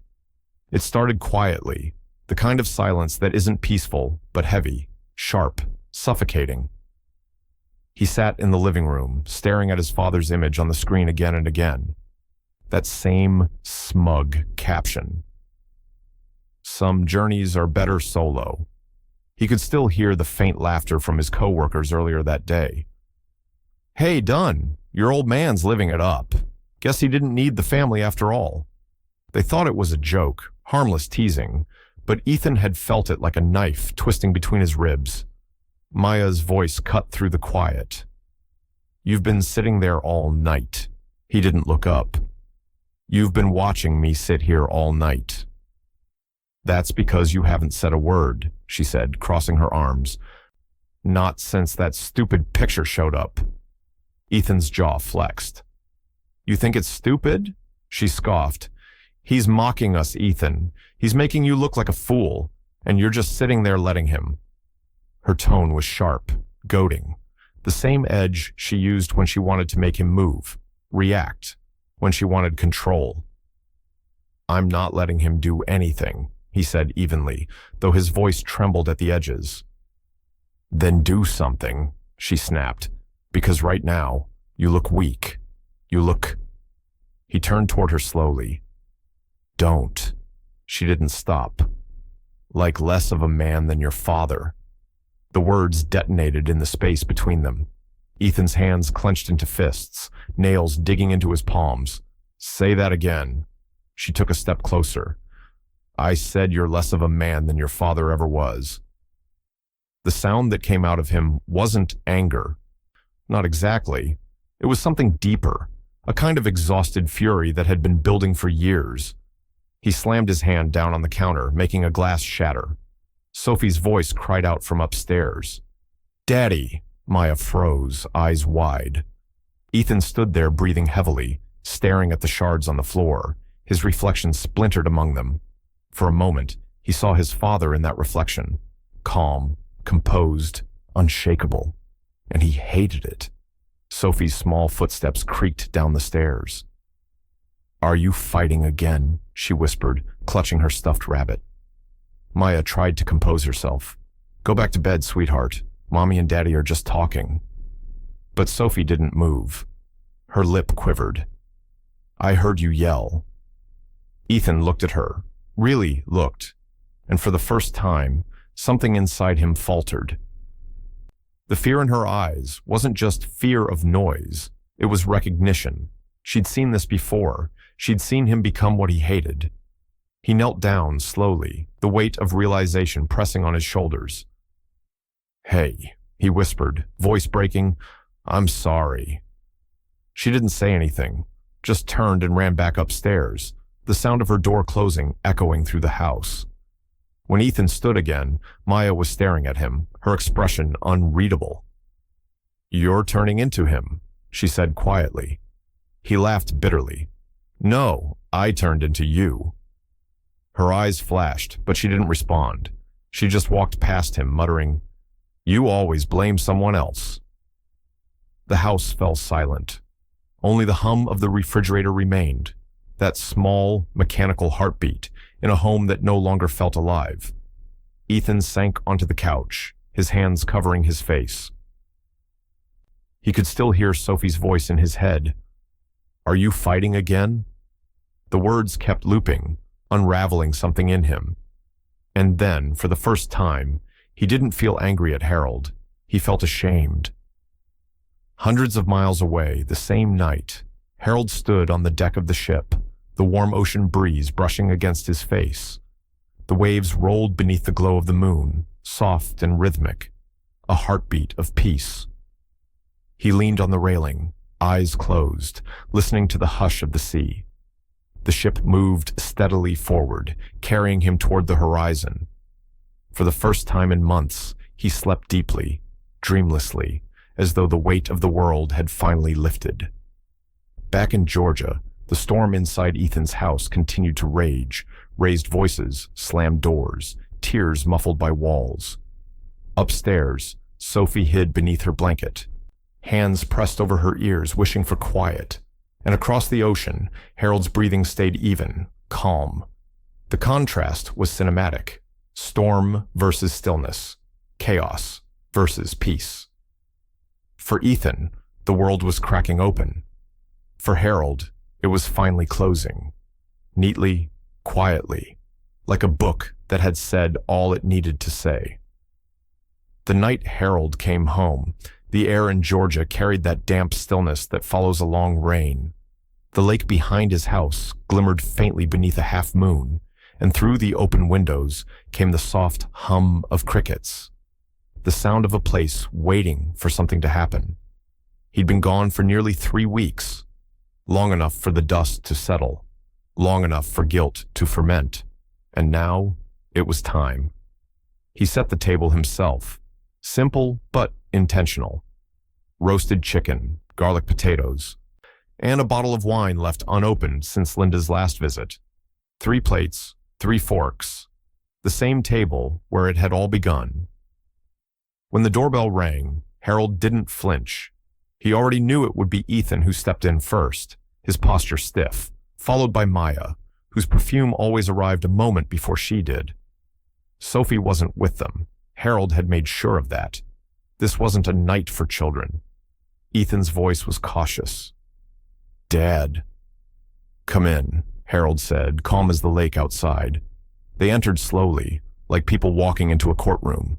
Maya glanced around, eyes sharp, scanning for signs of ambush. But the house looked just as it always had, quiet, orderly, unthreatening.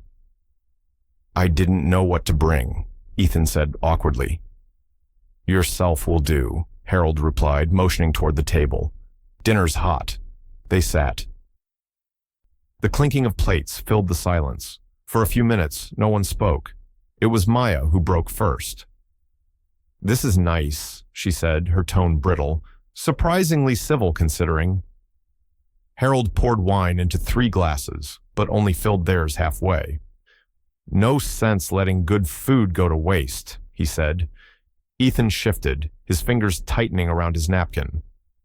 "Dad, But before he could continue, Maya interrupted.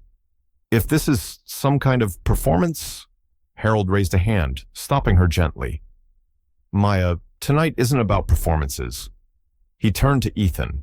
"You were saying?" Ethan hesitated. His voice was small when it came. "I wanted to apologize for everything." Maya rolled her eyes. "Apologize? For what, Ethan? For not letting him control everything?" Harold didn't look at her. He just kept his gaze fixed on his son. "Some debts," he said quietly, "are heavier than money." The sentence landed like a quiet verdict. Ethan's jaw tightened.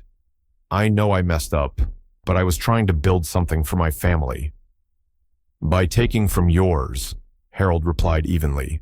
"I didn't mean for it to go that far." Harold nodded slowly, stood, and walked to the sideboard. From the top drawer, he retrieved a thick folder, neatly bound, labeled in black ink. "Dunn Family, 2024. He placed it gently on the table between them. "Everything's in there," he said. Ethan frowned, reaching for it. Inside were printed bank statements, transaction histories, receipts, and signed letters from Harold's lawyer. Every proof of payment, every transfer, every canceled booking.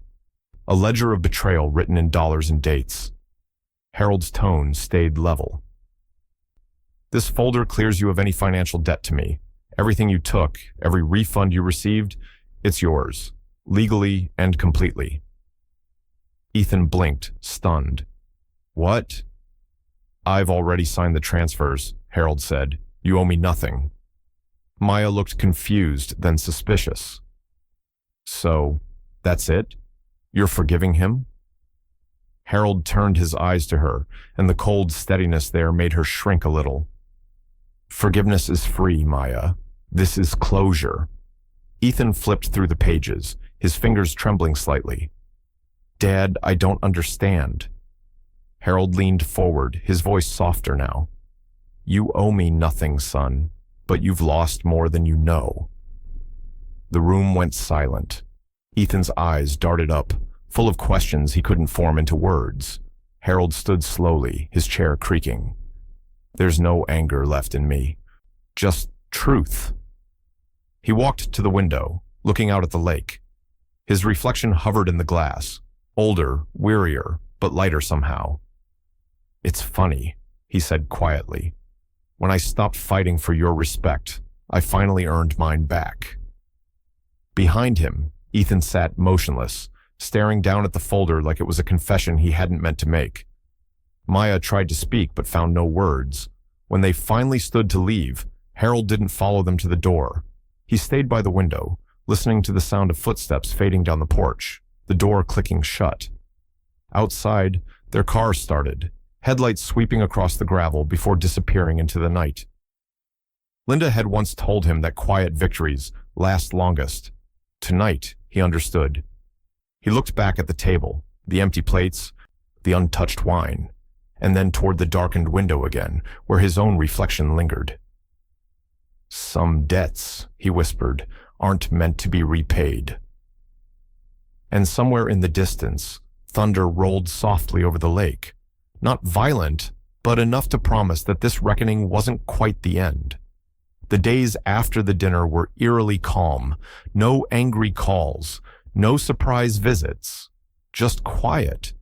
The kind of quiet that feels like a deep exhale after months of holding your breath. Harold didn't need anyone to tell him. He knew Ethan and Maya were gone. The moving truck came early one morning, its rumble carrying faintly across the lake. He watched from his porch as boxes were stacked into the back of it. He didn't wave, and neither did they. By dusk, the house across town stood empty. Linda told him later, over coffee, "They're moving out of state, somewhere near Raleigh. Maya wants a fresh start." Harold had only nodded. "Good," he'd said simply, and he meant it. There was no triumph, no bitterness, just relief. A door closing quietly on a long, painful chapter, but not everyone left him behind. 2 weeks later, a small white envelope appeared in his mailbox. No return address.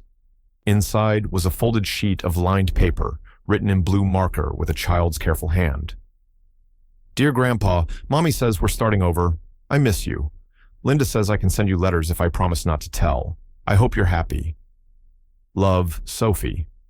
Harold read it twice, then a third time, tracing her uneven handwriting with his thumb. He smiled, though his eyes burned. The envelope smelled faintly of lavender, the same kind Maya used to spray in Sophie's room. He tucked the letter into a drawer beside his bed, next to the drawing she'd given him months before. The family that's still together. Every few weeks, another letter came. Some were short, a picture of her school art project, a description of her new teacher. Others were longer, filled with questions. "Do you still go to the lake? Did you fix the old bench?" He never wrote back, not because he didn't want to, but because he knew their secret was safer that way. Still, he always smiled when the mail arrived. In those small, innocent notes, Harold found something he hadn't felt in a long time: continuity. Life slowly found a rhythm again. He started volunteering with the local rebuild crew, fixing up porches and painting over graffiti in old neighborhoods. The work was simple, satisfying. Every nail he hammered, every board he replaced, felt like a small act of redemption. He'd spent decades building houses for other people. Now, he was building peace for himself. One afternoon, as the crew packed up, a young volunteer asked, "Mr. Dunn, why do you still do all this? You're retired." Harold smiled faintly, wiping his hands on a rag. "Because it keeps my heart from rusting." That night, Linda stopped by, as she often did. She found him on the back porch, watching the lake swallow the sunset. "You've changed," she said, settling into the chair beside him. He glanced at her. "How so?" "There's less fire in you," she said. "Less anger. You're settled." He chuckled softly. "You say that like it's a bad thing." She smiled. "Not bad, just rare." They sat in silence for a while, watching the sky fade from gold to blue to soft indigo. When she finally spoke again, her voice was gentle. "That's what winning quietly looks like, Harold." He didn't respond right away. He just watched the ripples on the lake, the reflection of the fading light stretching toward him. Then, slowly, he nodded. "Maybe," he said, "but it doesn't feel like winning." Linda tilted her head. "What does it feel like then?" He exhaled through his nose, eyes fixed on the horizon. "Like ending something that never should have started." She looked at him for a long moment, then smiled sadly. "That's closure." He shook his head. "Almost." The crickets began their chorus, soft and rhythmic, filling the silence between them. Harold leaned back in his chair, letting the night air wash over him. The bitterness that had once hollowed him out was fading now, replaced by something quieter. Acceptance, maybe even peace. Still, somewhere deep inside, something stirred, a small, persistent ache, a sense that one more piece of the story remained untold. He watched the last sliver of sun disappear behind the trees, the lake now dark and still. Almost, he thought. but not yet. The day Harold returned to his lawyer's office, the air felt heavier than usual, the kind of humid Georgia afternoon that sticks to your skin and makes every movement deliberate. Frank Melrose, the same attorney who'd helped him months before, was already waiting in the conference room. The blinds were half drawn, the late sun streaking across the polished oak table where the new document sat, crisp and waiting. Frank greeted him with a nod. "You sure you want to do this, Harold?" Harold took a slow breath, lowering himself into the chair. "Yes, it's time I stopped fixing things for people who only ever broke them." Frank studied him a moment, then slid the papers forward. "All right, then let's make it official." The new will was meticulous, every line, every clause deliberate. The house by the lake, the retirement account, the life insurance, the tools from his old contracting business. All of it was now designated to a single heir, Sophie Dunn, to be held in trust until she turned 25. The trust itself would be managed by Linda Chavez, a person of sound judgment and moral integrity, as the legal phrasing went. Ethan's name did not appear once. When Frank finished typing the final notation, he leaned back with a low whistle. "You know, Harold, in 40 years of practice, this might be one of the cleanest disinheritances I've seen. Ironclad." Harold smiled faintly. "That's the idea." Frank handed him a pen. "Sign here and here." The pen felt heavier than it should have. As Harold's name flowed across the page, a strange mixture of relief and sorrow twisted in his chest. Relief that justice, at least in this small, quiet way, would outlive him. Sorrow that it had come to this, that fatherhood had turned into paperwork and revenge, disguised as legacy. When it was done, Frank sealed the envelope and locked it in his cabinet. "Copies will go to Linda and the executor," he said. "You've got nothing to worry about." Harold nodded slowly. "That's what you think." He left the office as the sun dipped below the tree line, his reflection ghosting across the glass door, before fading into the glare. That night, he sat alone on the porch, a whiskey glass resting in his hand. The lake was still. The frogs had started their nightly chorus, and the crickets hummed like background music to a life finally settling into its rhythm. For a long while, he just watched the reflection of the moon on the water, thinking about Sophie, her laugh, her drawings, her stubborn kindness. She was the one good thing that hadn't been tainted by the lies of adults. If his revenge had any meaning, it was her. He whispered to himself, "This isn't punishment. It's preservation." The crunch of gravel broke his thoughts. A familiar engine cut through the quiet. Ethan's truck. Harold didn't move. He just took another sip, waiting. Ethan climbed the porch steps, eyes hard but uncertain. "You've been busy," he said flatly. "Evening, son," Harold replied. "I talked to Melrose," Ethan said, his voice tight. "You really think he wouldn't tell me?" Harold raised an eyebrow. "He shouldn't have." "He didn't," Ethan admitted, jaw clenched. "But word gets around. You've been changing things." Harold swirled the ice in his glass.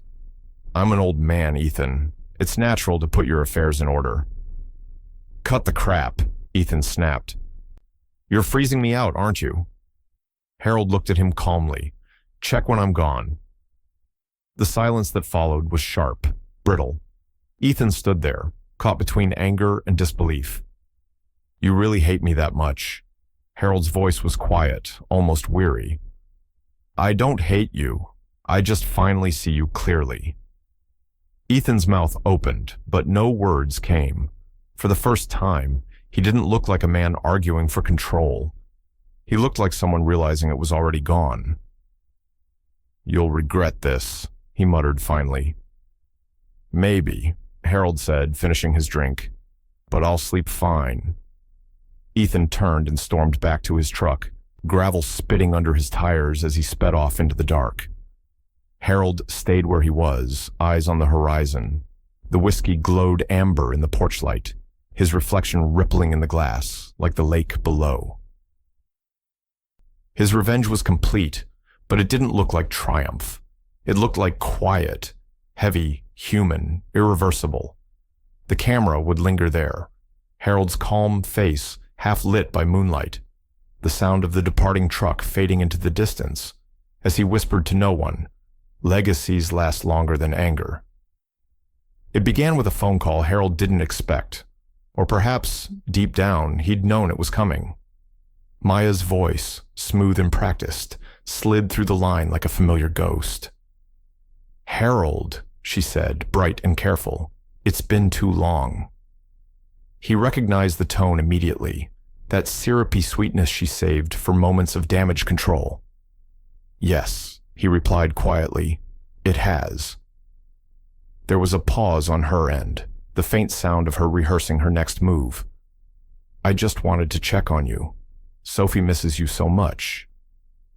"We all do." Harold leaned back in his chair, the lake breeze drifting in through the open window. "Does she?" "Of course," Maya said quickly. "She talks about you all the time. I've been meaning to reach out sooner, but things have been difficult." He could almost picture her, sitting at her kitchen counter, phone angled just so, pretending calm, while her mind scrambled for footing. He knew the signs. Maya never called without an agenda. "I heard you've been keeping busy," she continued lightly. "The community work, the rebuild projects. That's wonderful, Harold. Not everyone your age stays that active." There it was, the subtle jab wrapped in flattery. He smiled faintly. "Keeps me out of trouble," he said. She laughed. "Too quickly. You always had a great sense of humor." Then, after a pause that lingered just long enough to sound sincere, she said, "I've been thinking a lot about family lately, about forgiveness." Harold said nothing. The silence stretched, heavy and deliberate. "You know," she pressed on, "Ethan's been under so much pressure. The move, the new job. He's trying to make things right. We both are." He nodded to himself, even though she couldn't see it. "I'm sure you are. You've always been like a father to me," she added suddenly, voice softening, "and I hate that there's so much distance between us." That line, "You've always been like a father to me," was the tell. He almost laughed. It was the same script she'd used years ago when she first married Ethan and wanted Harold to co-sign their mortgage. He had said yes back then. He wasn't that man anymore. He let the silence sit a moment longer, then replied calmly, "Funny, my son said that once too." The air shifted. Maya's breath caught, just for a second, before she masked it with a forced laugh. "Oh, Harold, you always know how to make things dramatic." "Not dramatic," he said, his tone low but steady. "Just honest." She regrouped quickly. "Well, maybe we could start fresh. Have dinner soon, just the three of us. I know Sophie would love that." Harold's eyes stayed on the water outside, where the reflection of the sun rippled in long gold streaks. "Maybe," he said softly. "I'll think about it." She took that as hope, which was exactly what he intended. "Good," she said, relief slipping into her voice. "That means a lot." He smiled faintly. "I'm sure it does." There was a pause again, longer this time. She must have realized the conversation was slipping out of her control, but she couldn't quite figure out how. Her tone changed, slightly sharper now. "You sound different, Harold." "Do I?"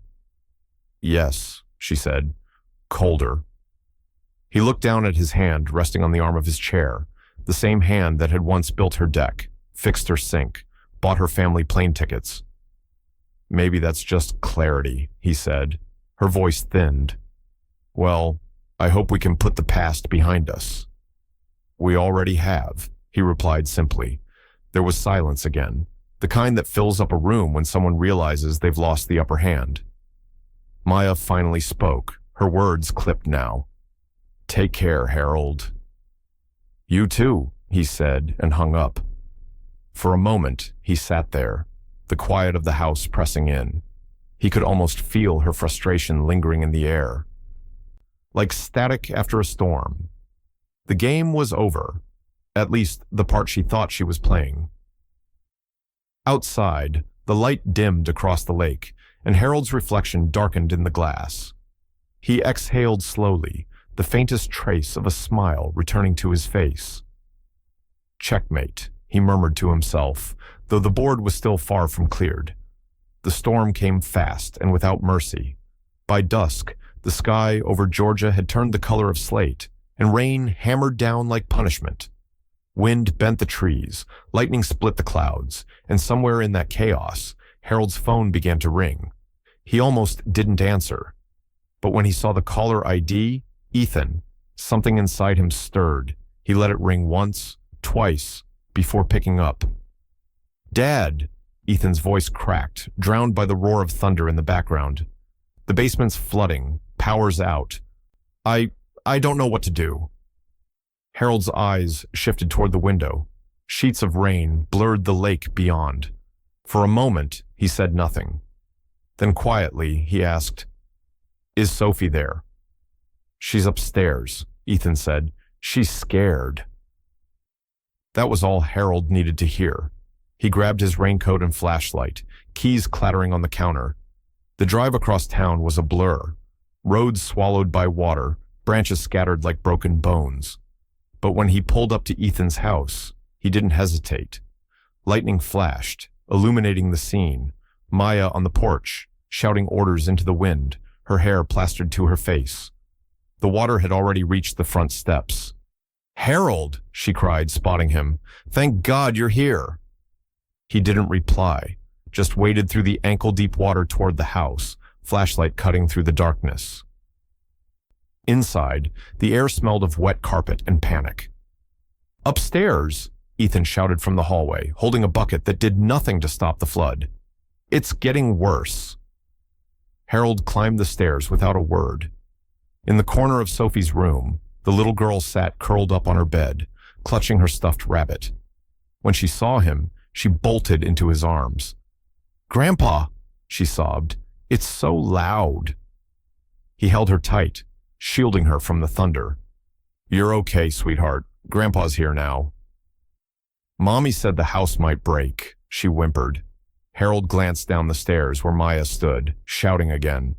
"Get her out first," she yelled. "The car's stuck, Harold, please." He didn't look at her. "Come on, pumpkin," he said gently to Sophie. "Let's go for a little ride." He carried her down the stairs, through knee-high water, his movements slow and deliberate. The flashlight beam caught on Maya's face, wild, desperate, eyes full of fear. "Help me, Harold, please!" Behind her, Ethan struggled with a soaked extension cord, trying to keep it out of the water. "Dad, Dad, please!" But Harold kept walking, one step at a time, until Sophie was safely in the truck. He wrapped her in a blanket, kissed her forehead, and said softly, "Stay put, sweetheart. I'll be right back." When he returned to the porch, the rain had softened, though thunder still rolled in the distance.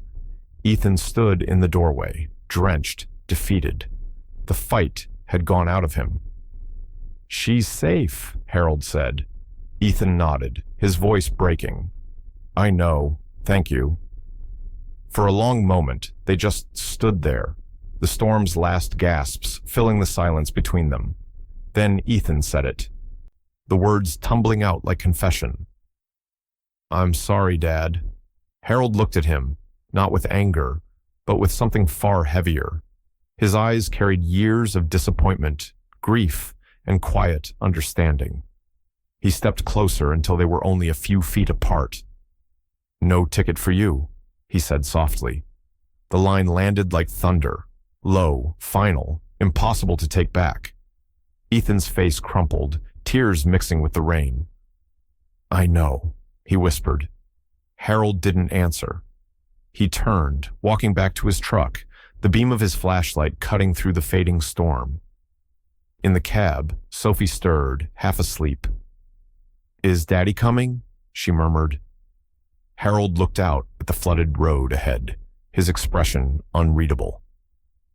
"Not tonight," he said quietly, starting the engine.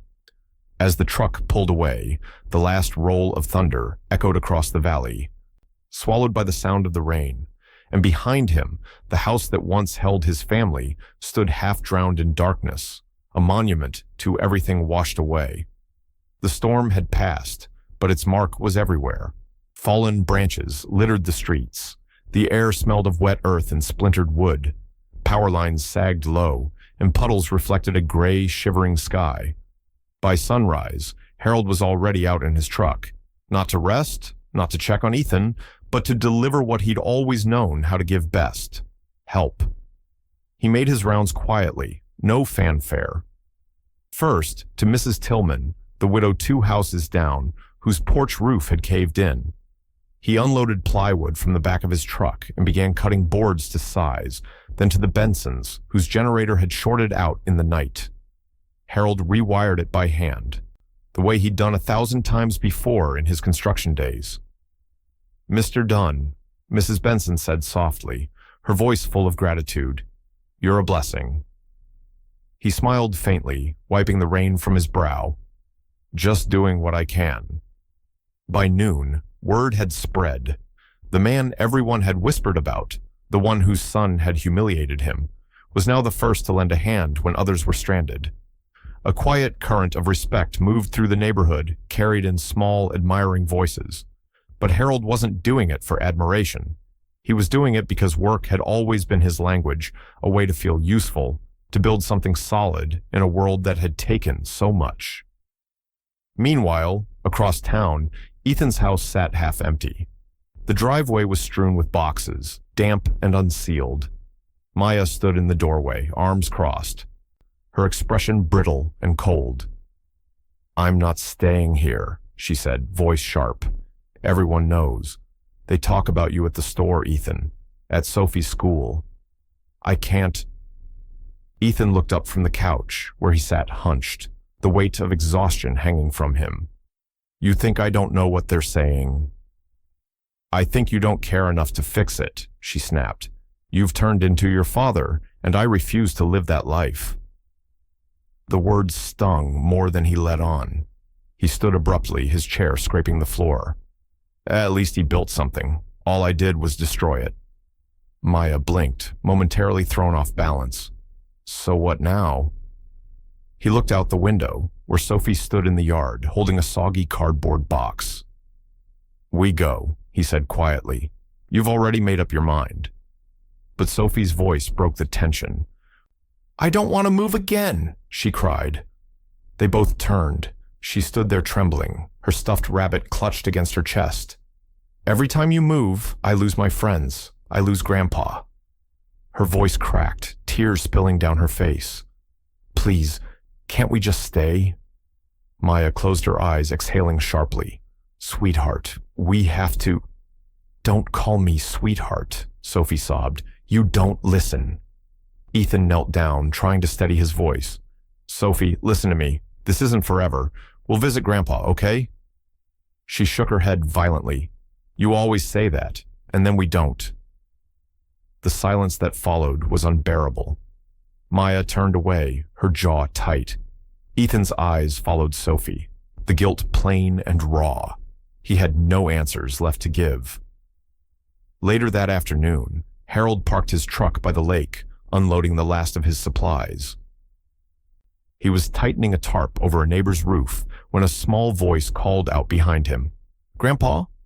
He turned, and there she was, standing in the mud in her rain boots, hair tangled, eyes red from crying.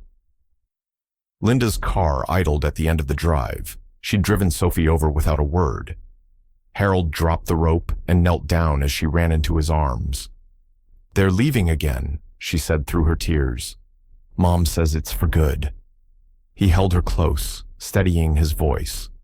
"Shh, I'm right here, pumpkin." She looked up at him, searching his face. "Will I still see you?" He brushed a wet curl from her forehead and smiled softly. "You will, I promise." Her brow furrowed. "Promise, promise." He nodded. "Promise, promise." The words hung there. Fragile but real. The kind of promise a man makes when he knows he'll spend the rest of his days keeping it. As Linda waved from the car, Sophie turned and hugged him one more time before climbing in. Harold stood there, watching until the car disappeared down the road. The lake shimmered behind him, calm again after the storm, its surface reflecting a pale, uncertain sun. He took a deep breath. The neighborhood was quiet, the work done. But inside, a familiar ache returned. Loneliness, deep and bone-heavy, the kind that even peace couldn't fix. He looked out over the water, the reflection of the sky bending across it like glass.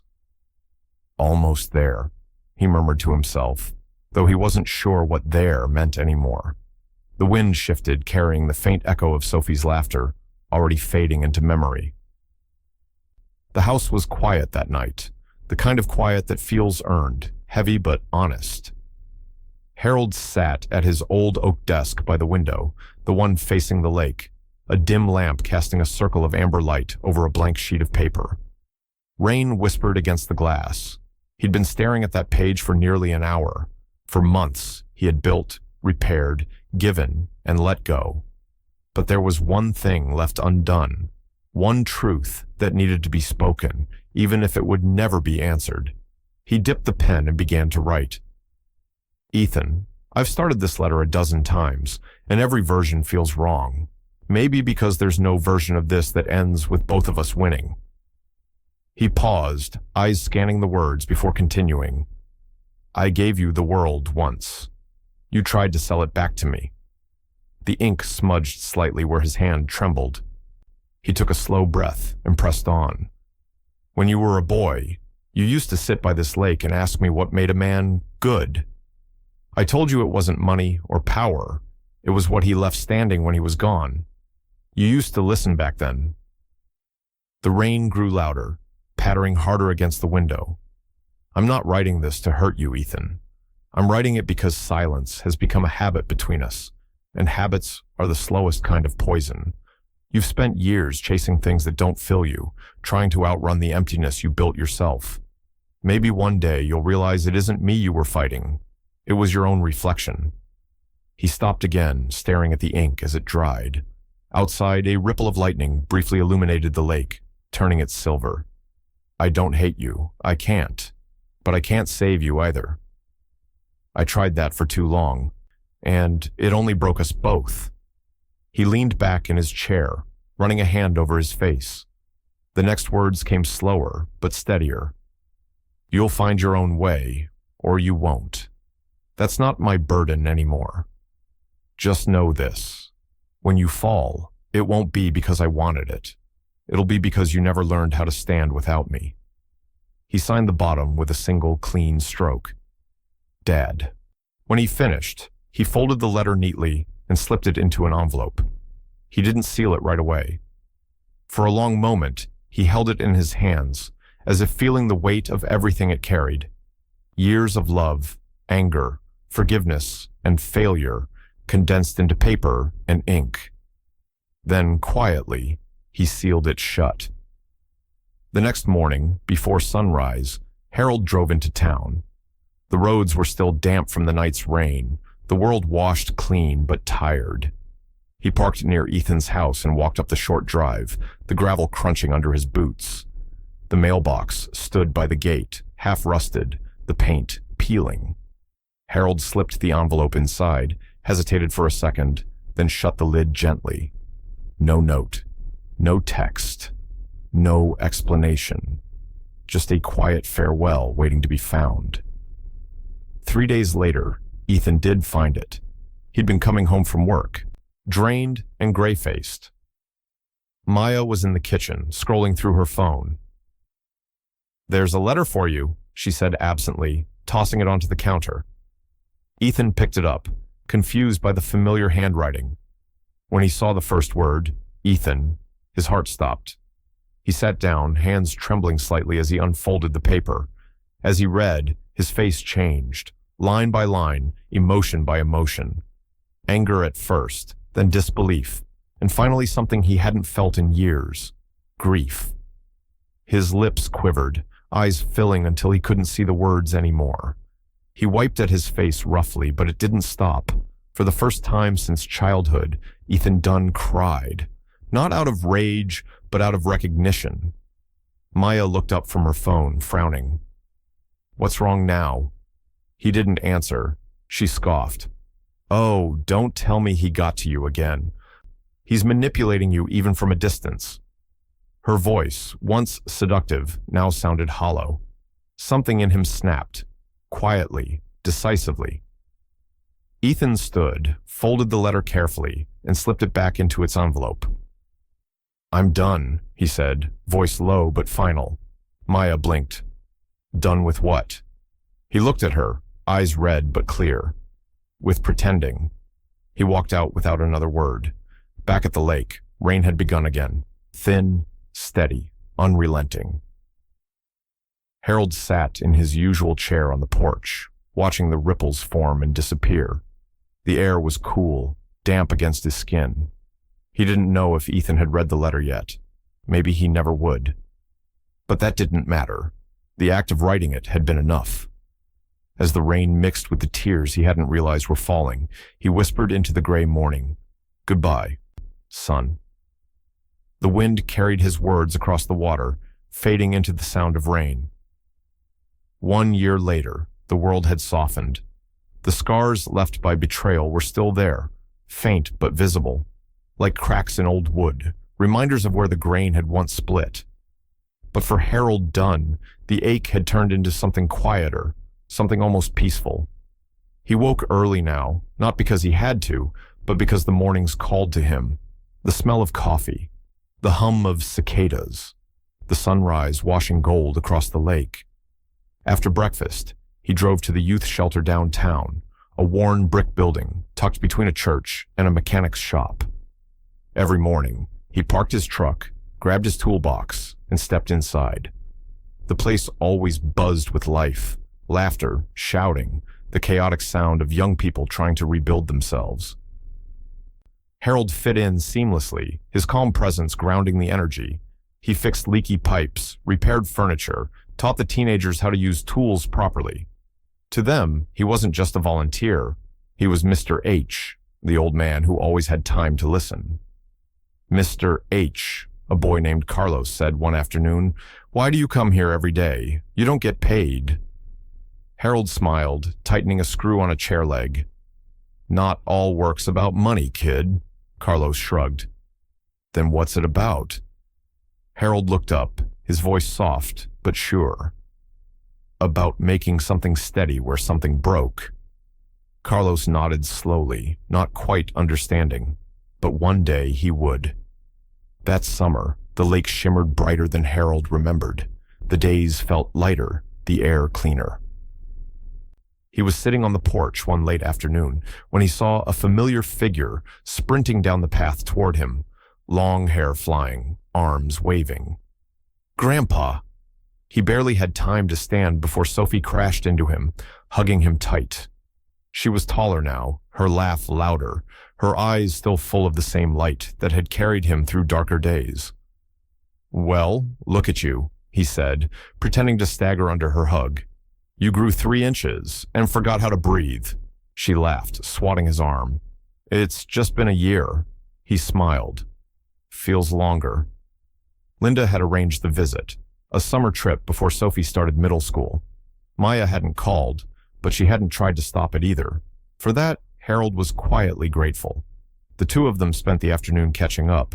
She told him about her new school, her art club, and the garden she'd planted behind her mom's house. He told her about the shelter, about the kids, the laughter, and the leaky roof he still hadn't fixed. When evening came, they walked along the lake. The air was warm, the lights soft and golden. Sophie kicked pebbles into the water as they went. "Grandpa," she said suddenly, "Mom says you don't hate Dad anymore. Is that true?"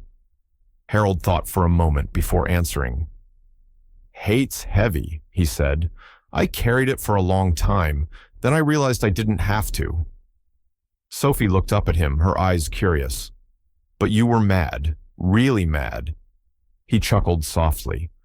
"I was, But revenge isn't about anger, sweetheart. It's about balance. She furrowed her brow. Balance. He nodded. When something breaks, you can't always fix it, but you can build something new in its place. That's balance. She smiled slowly, thinking it over. Then she said, "Then you won, Grandpa." Her words stopped him in his tracks. He looked down at her, this little girl who'd seen too much hurt, but somehow kept her kindness intact. He laughed, shaking his head. "I didn't win anything. I just stopped losing." She grinned. "That's winning, silly." He smiled back, warmth flooding through him. For the first time in years, laughter felt natural. Not forced, not polite, just real. They kept walking until the sun dipped low, painting the lake in shades of amber and rose. The sound of water lapping against the shore blended with Sophie's laughter, the scene soft and cinematic. The kind of moment you don't plan but carry forever. When they reached the end of the path, Harold looked out across the water, his hand resting on Sophie's shoulder. Peace didn't look like revenge. It didn't look like triumph. It looked like this, the quiet of evening, the echo of laughter, and the weight of forgiveness settling gently in the bones. Sophie squeezed his hand. "Promise me something," she said. He smiled. "Anything." "Don't stop being happy." He didn't answer right away. He just nodded, eyes glinting with the reflection of the fading sun. The camera would linger on that, two silhouettes by the lake, the day's last light flickering over still water, the world at long last in balance. The morning was bright but cool, that early spring kind of light that makes the world feel both alive and fragile. Harold parked his truck beneath an oak tree and sat there for a moment before stepping out. In the distance, the small cemetery stretched out across a green hillside, dew glinting on the grass. He carried a bouquet of fresh lilies, the same kind Linda had always kept on her kitchen table. The paper wrapping crinkled softly in his hands as he walked. The sound of the lake nearby, gentle waves lapping against the rocks, gave the air a strange peace. Linda's headstone was simple. Linda Chavez, 1961-2225, beloved friend, keeper of truth. Harold stood over it for a long moment before crouching down. "You'd laugh if you saw me here," he murmured. "Took me 68 years to start listening." He placed the flowers carefully, brushing a bit of dirt from the stone. "You were right," he whispered, voice soft but certain. "Quiet victories last longest." The breeze rustled through the nearby trees, the kind of small, perfect sound that feels like an answer. For a moment, he let the silence hold.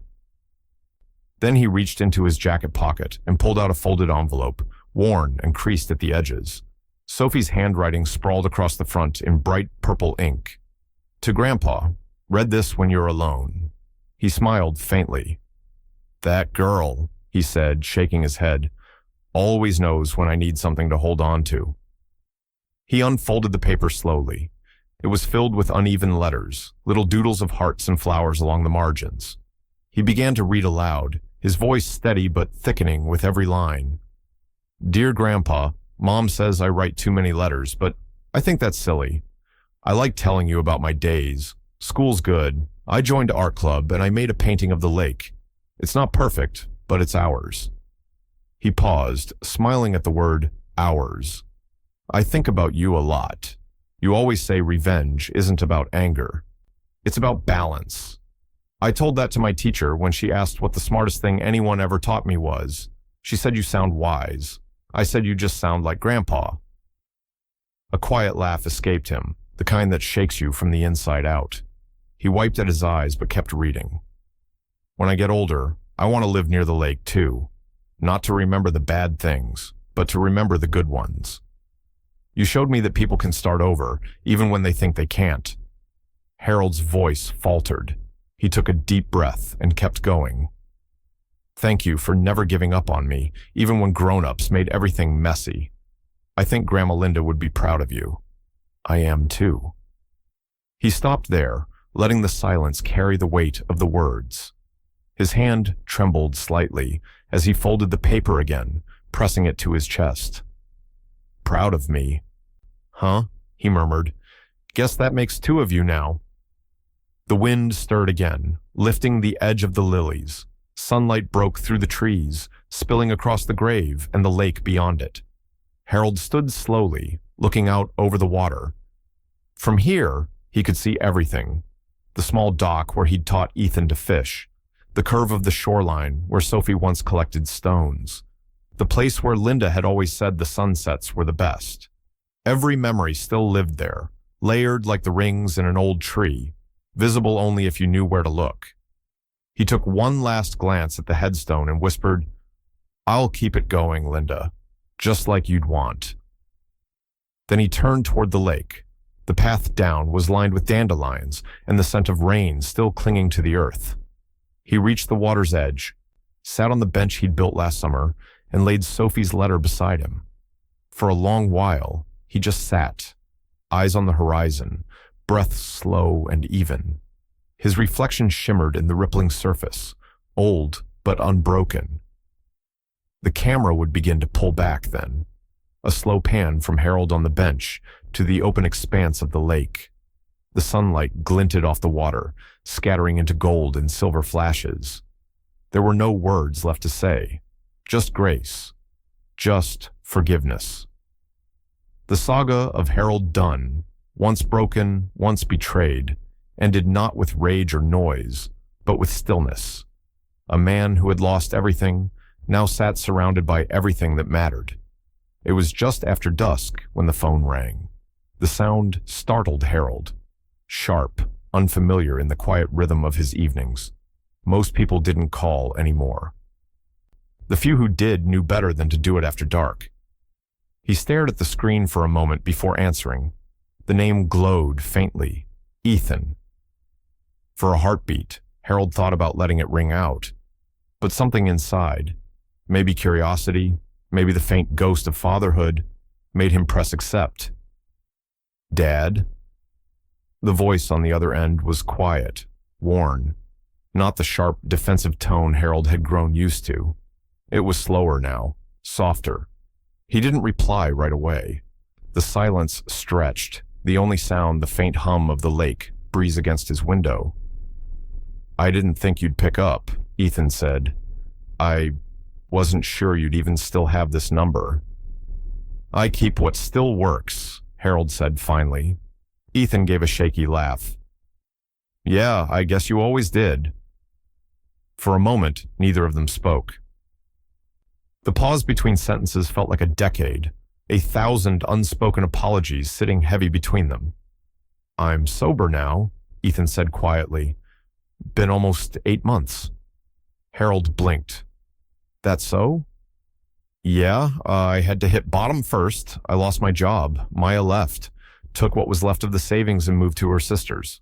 I guess she finally got tired of trying to fix me." Harold's voice was even. "Or you finally stopped letting her." Ethan let out a long exhale. "Maybe both." The silence came again, long but not sharp this time. Harold leaned back in his chair, looking out through the screen door at the darkening lake.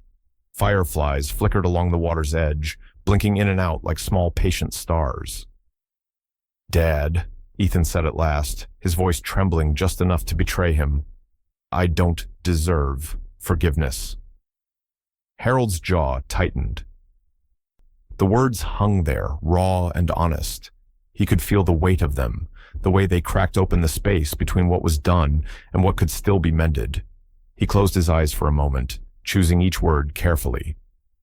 "Then earn peace." Ethan didn't answer right away. He let the words sink in, breathing slowly. "Peace," he repeated, almost to himself. "I don't even know what that looks like anymore." Harold looked down at his hands, the same hands that had built homes, held a newborn, signed away an inheritance, buried a friend. "Start small," he said. "Peace doesn't ask you to forget. It just asks you to stop fighting." Ethan's voice cracked. "You always make it sound simple." "It's not," Harold replied, "but it's the only thing worth doing." The sound of quiet weeping reached through the line. Not the loud, desperate kind, but the kind that comes when there's nothing left to hide behind. I miss Sophie, Ethan said. She's growing so fast, and I don't even know who she's becoming. She's doing fine, Harold said softly. Better than fine. I figured, Ethan murmured. She's got you. Harold's throat tightened. For years, those words would have sounded like deflection, an easy way for Ethan to step aside. But tonight, it didn't feel like avoidance. It felt like surrender. The silence returned, but it wasn't cold. It was full, heavy with the strange peace that comes when truth stops running. Dad? Ethan said after a moment. Yeah. Thank you for answering. Harold nodded slowly, though his son couldn't see it. You're welcome. He didn't invite him over, didn't say I forgive you, didn't promise anything more than this small, fragile moment. They just stayed there for a few seconds longer, two men on opposite ends of the same long road, finally standing still. When Ethan whispered, "Good night," Harold replied, "Sleep easy." The line clicked and the call ended. Harold sat there for a while, phone resting in his palm, listening to the crickets outside and the gentle lap of the lake. For the first time in a long while, the quiet didn't feel like punishment. It felt like closure. Both men had hung up, changed, not healed, but no longer bleeding. It was a Sunday morning when Harold heard the familiar sound of feet running up his porch steps, quick, uneven, full of energy. Before he could stand, the screen door creaked open, and Sophie burst through, sunlight trailing behind her like a halo. "Grandpa," she called, holding something wrapped in brown paper. "Don't peek yet," he chuckled, setting his coffee cup aside. "You just barged into my house with orders? You're sounding more like your grandmother every day." She giggled, setting the bundle on the table. "Close your eyes." Harold raised an eyebrow. "What's this about?" "Just close them," she insisted, grinning. He sighed playfully but obeyed. Behind his eyelids, he could hear her fussing, paper crinkling, the scrape of a chair being dragged closer, her small hands carefully arranging something in front of him. "Okay," she said. "Open." When Harold opened his eyes, he froze. Sitting on the table was a thick, hand-bound scrapbook. The cover was made of blue cardboard, painted with a crude but heartfelt drawing of a plane flying over a lake. Above it, in uneven marker letters, were the words, "The Real Family Trip." His breath caught. "Sophie, what's this?" She pushed it toward him, suddenly shy. "I made it for you. It took forever." Harold opened the first page. Inside were photos, some old, some printed from her mother's phone, some clearly drawn by Sophie herself. There was one of them fishing by the lake, another of him at the youth shelter surrounded by smiling kids. Each photo had captions written in colored pencil, "Best grandpa ever. He fixes everything. Our real vacation." He turned another page and found little envelopes glued inside, each holding a folded note. He opened one carefully and read the childish scrawl. "Dear Grandpa, I didn't miss the beach. I missed you. You make everything feel like a trip anyway." His throat tightened. Sophie leaned on the table, watching him nervously. "Do you like it?" Harold couldn't answer right away. His eyes blurred. The words "swimming." He turned another page. A drawing of their house by the lake. Stick figures of the two of them sitting on the porch swing. The sunset painted orange and pink behind them. He laughed softly, the sound breaking halfway through. "You even got my bald spot right," he said, voice trembling. She smiled proudly. "I knew you'd notice that." Harold reached the final page. In the center was a short message, written in neat, careful letters. "I didn't miss the vacation. I just wanted you." He looked up at her then, this small, bright piece of his heart sitting across from him, waiting for his reaction. The tears came quietly, uninvited, but honest. He didn't try to stop them. "Oh, sweetheart." His voice cracked, the years of grief and pride tangled together. You have no idea what this means." Sophie moved around the table and wrapped her arms around him. He hugged her back tightly, his hand cradling the back of her head, the way he had when she was little. "I just wanted you," she whispered again, muffled against his chest. He closed his eyes, his chin resting on her hair. "And you've got me," he said softly. "Always." They stayed like that for a long time, just the two of them in the warm morning light, surrounded by pages that told a truer story than any photo album could. Harold had spent years chasing justice, wrestling with pain, trying to balance what was broken. But now, sitting there with his granddaughter in his arms, he understood something simple and clear. Revenge had never been about destruction. It was about reclaiming what love had tried to lose. He pulled back slightly to look at her. "You know," he said, smiling through wet eyes, "this book's better than any vacation I could have paid for." Sophie grinned. "Good, because I already started making part 2. He laughed, the sound full and easy, the kind that comes when forgiveness finally wins. Outside, the lake shimmered, sunlight bouncing across the water in tiny waves. Inside, at the old kitchen table, a man who once burned tickets to a dream now held the only journey that had ever really mattered, the one that led him back to love. The morning light broke soft and gold over the lake, spilling across the still surface like melted glass. Harold stood near the water's edge, hands roughened and steady as he tightened the last bolt on the wooden bench. The smell of sawdust mingled with spring air, clean, familiar, grounding. It had taken him 3 weeks to build it, every plank sanded by hand, every screw turned slow and careful. He'd used the same cedar his late wife loved, the kind that aged beautifully, the kind that held warmth even in the cold. Now it stood facing the water, solid and simple, waiting to bear the weight of stories. Harold reached into his jacket pocket and pulled out a small brass plaque. The engraving caught the light as he brushed it with his thumb. "For those who gave without taking." He swallowed hard, then fixed it to the center of the backrest, tightening the screws one at a time until it sat flush against the wood. When he leaned back and read the words again, he saw 2 faces in his mind, his wife's and Linda's. Both women who had loved him quietly, fiercely, without demand. Both who had believed, even when he'd forgotten how. He whispered to the empty air, "You'd have liked this spot." The lake rippled as if answering. A few cars began to pull up along the gravel road behind him. Word had spread around town. Harold Dunn was dedicating something by the lake. The neighbors came first, then a few of the kids from the youth shelter. They gathered quietly, their voices low, respectful. Sophie ran to him, her hair blowing in the wind, carrying a single white flower. "Grandpa," he smiled, kneeling to hug her. "You made it, sweetheart." "I wouldn't miss it," she said, handing him the flower. "It's for Grandma and Miss Linda." He took it gently. They'd love that.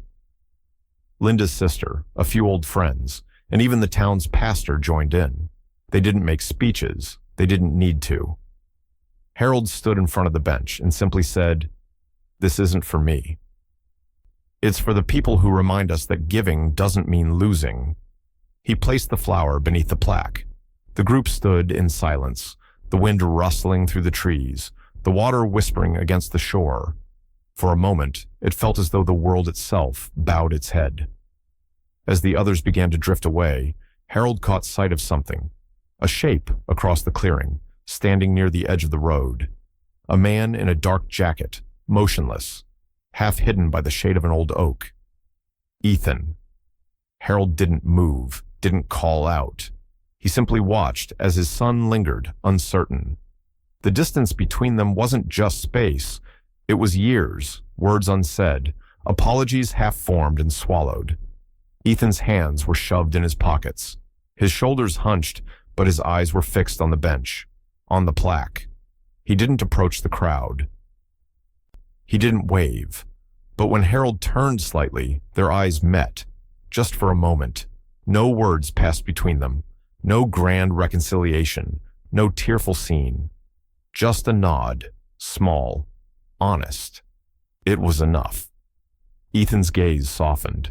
He dipped his head once, the faintest gesture of gratitude or maybe regret, and then turned away, walking back toward his car.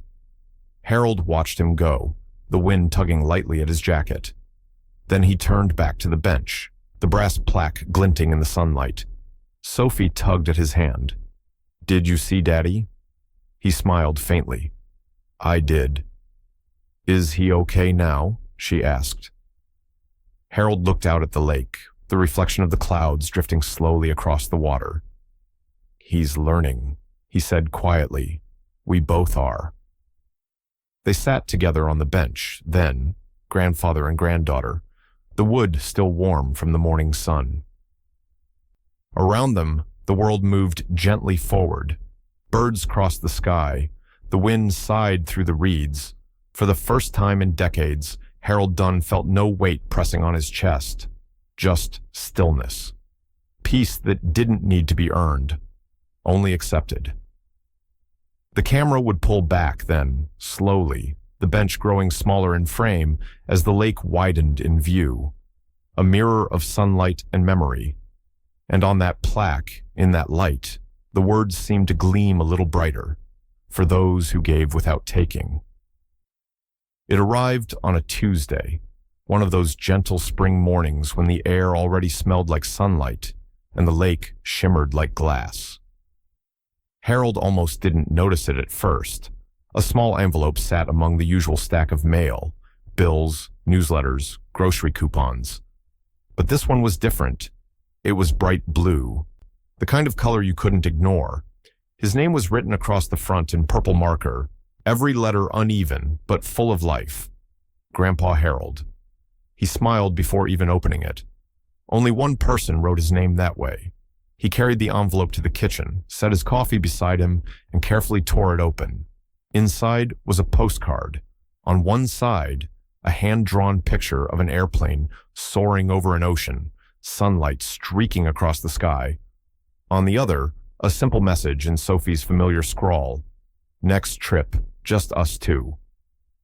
Harold stared at the words for a long time. They were playful, innocent, yet something in them struck deeper than he expected.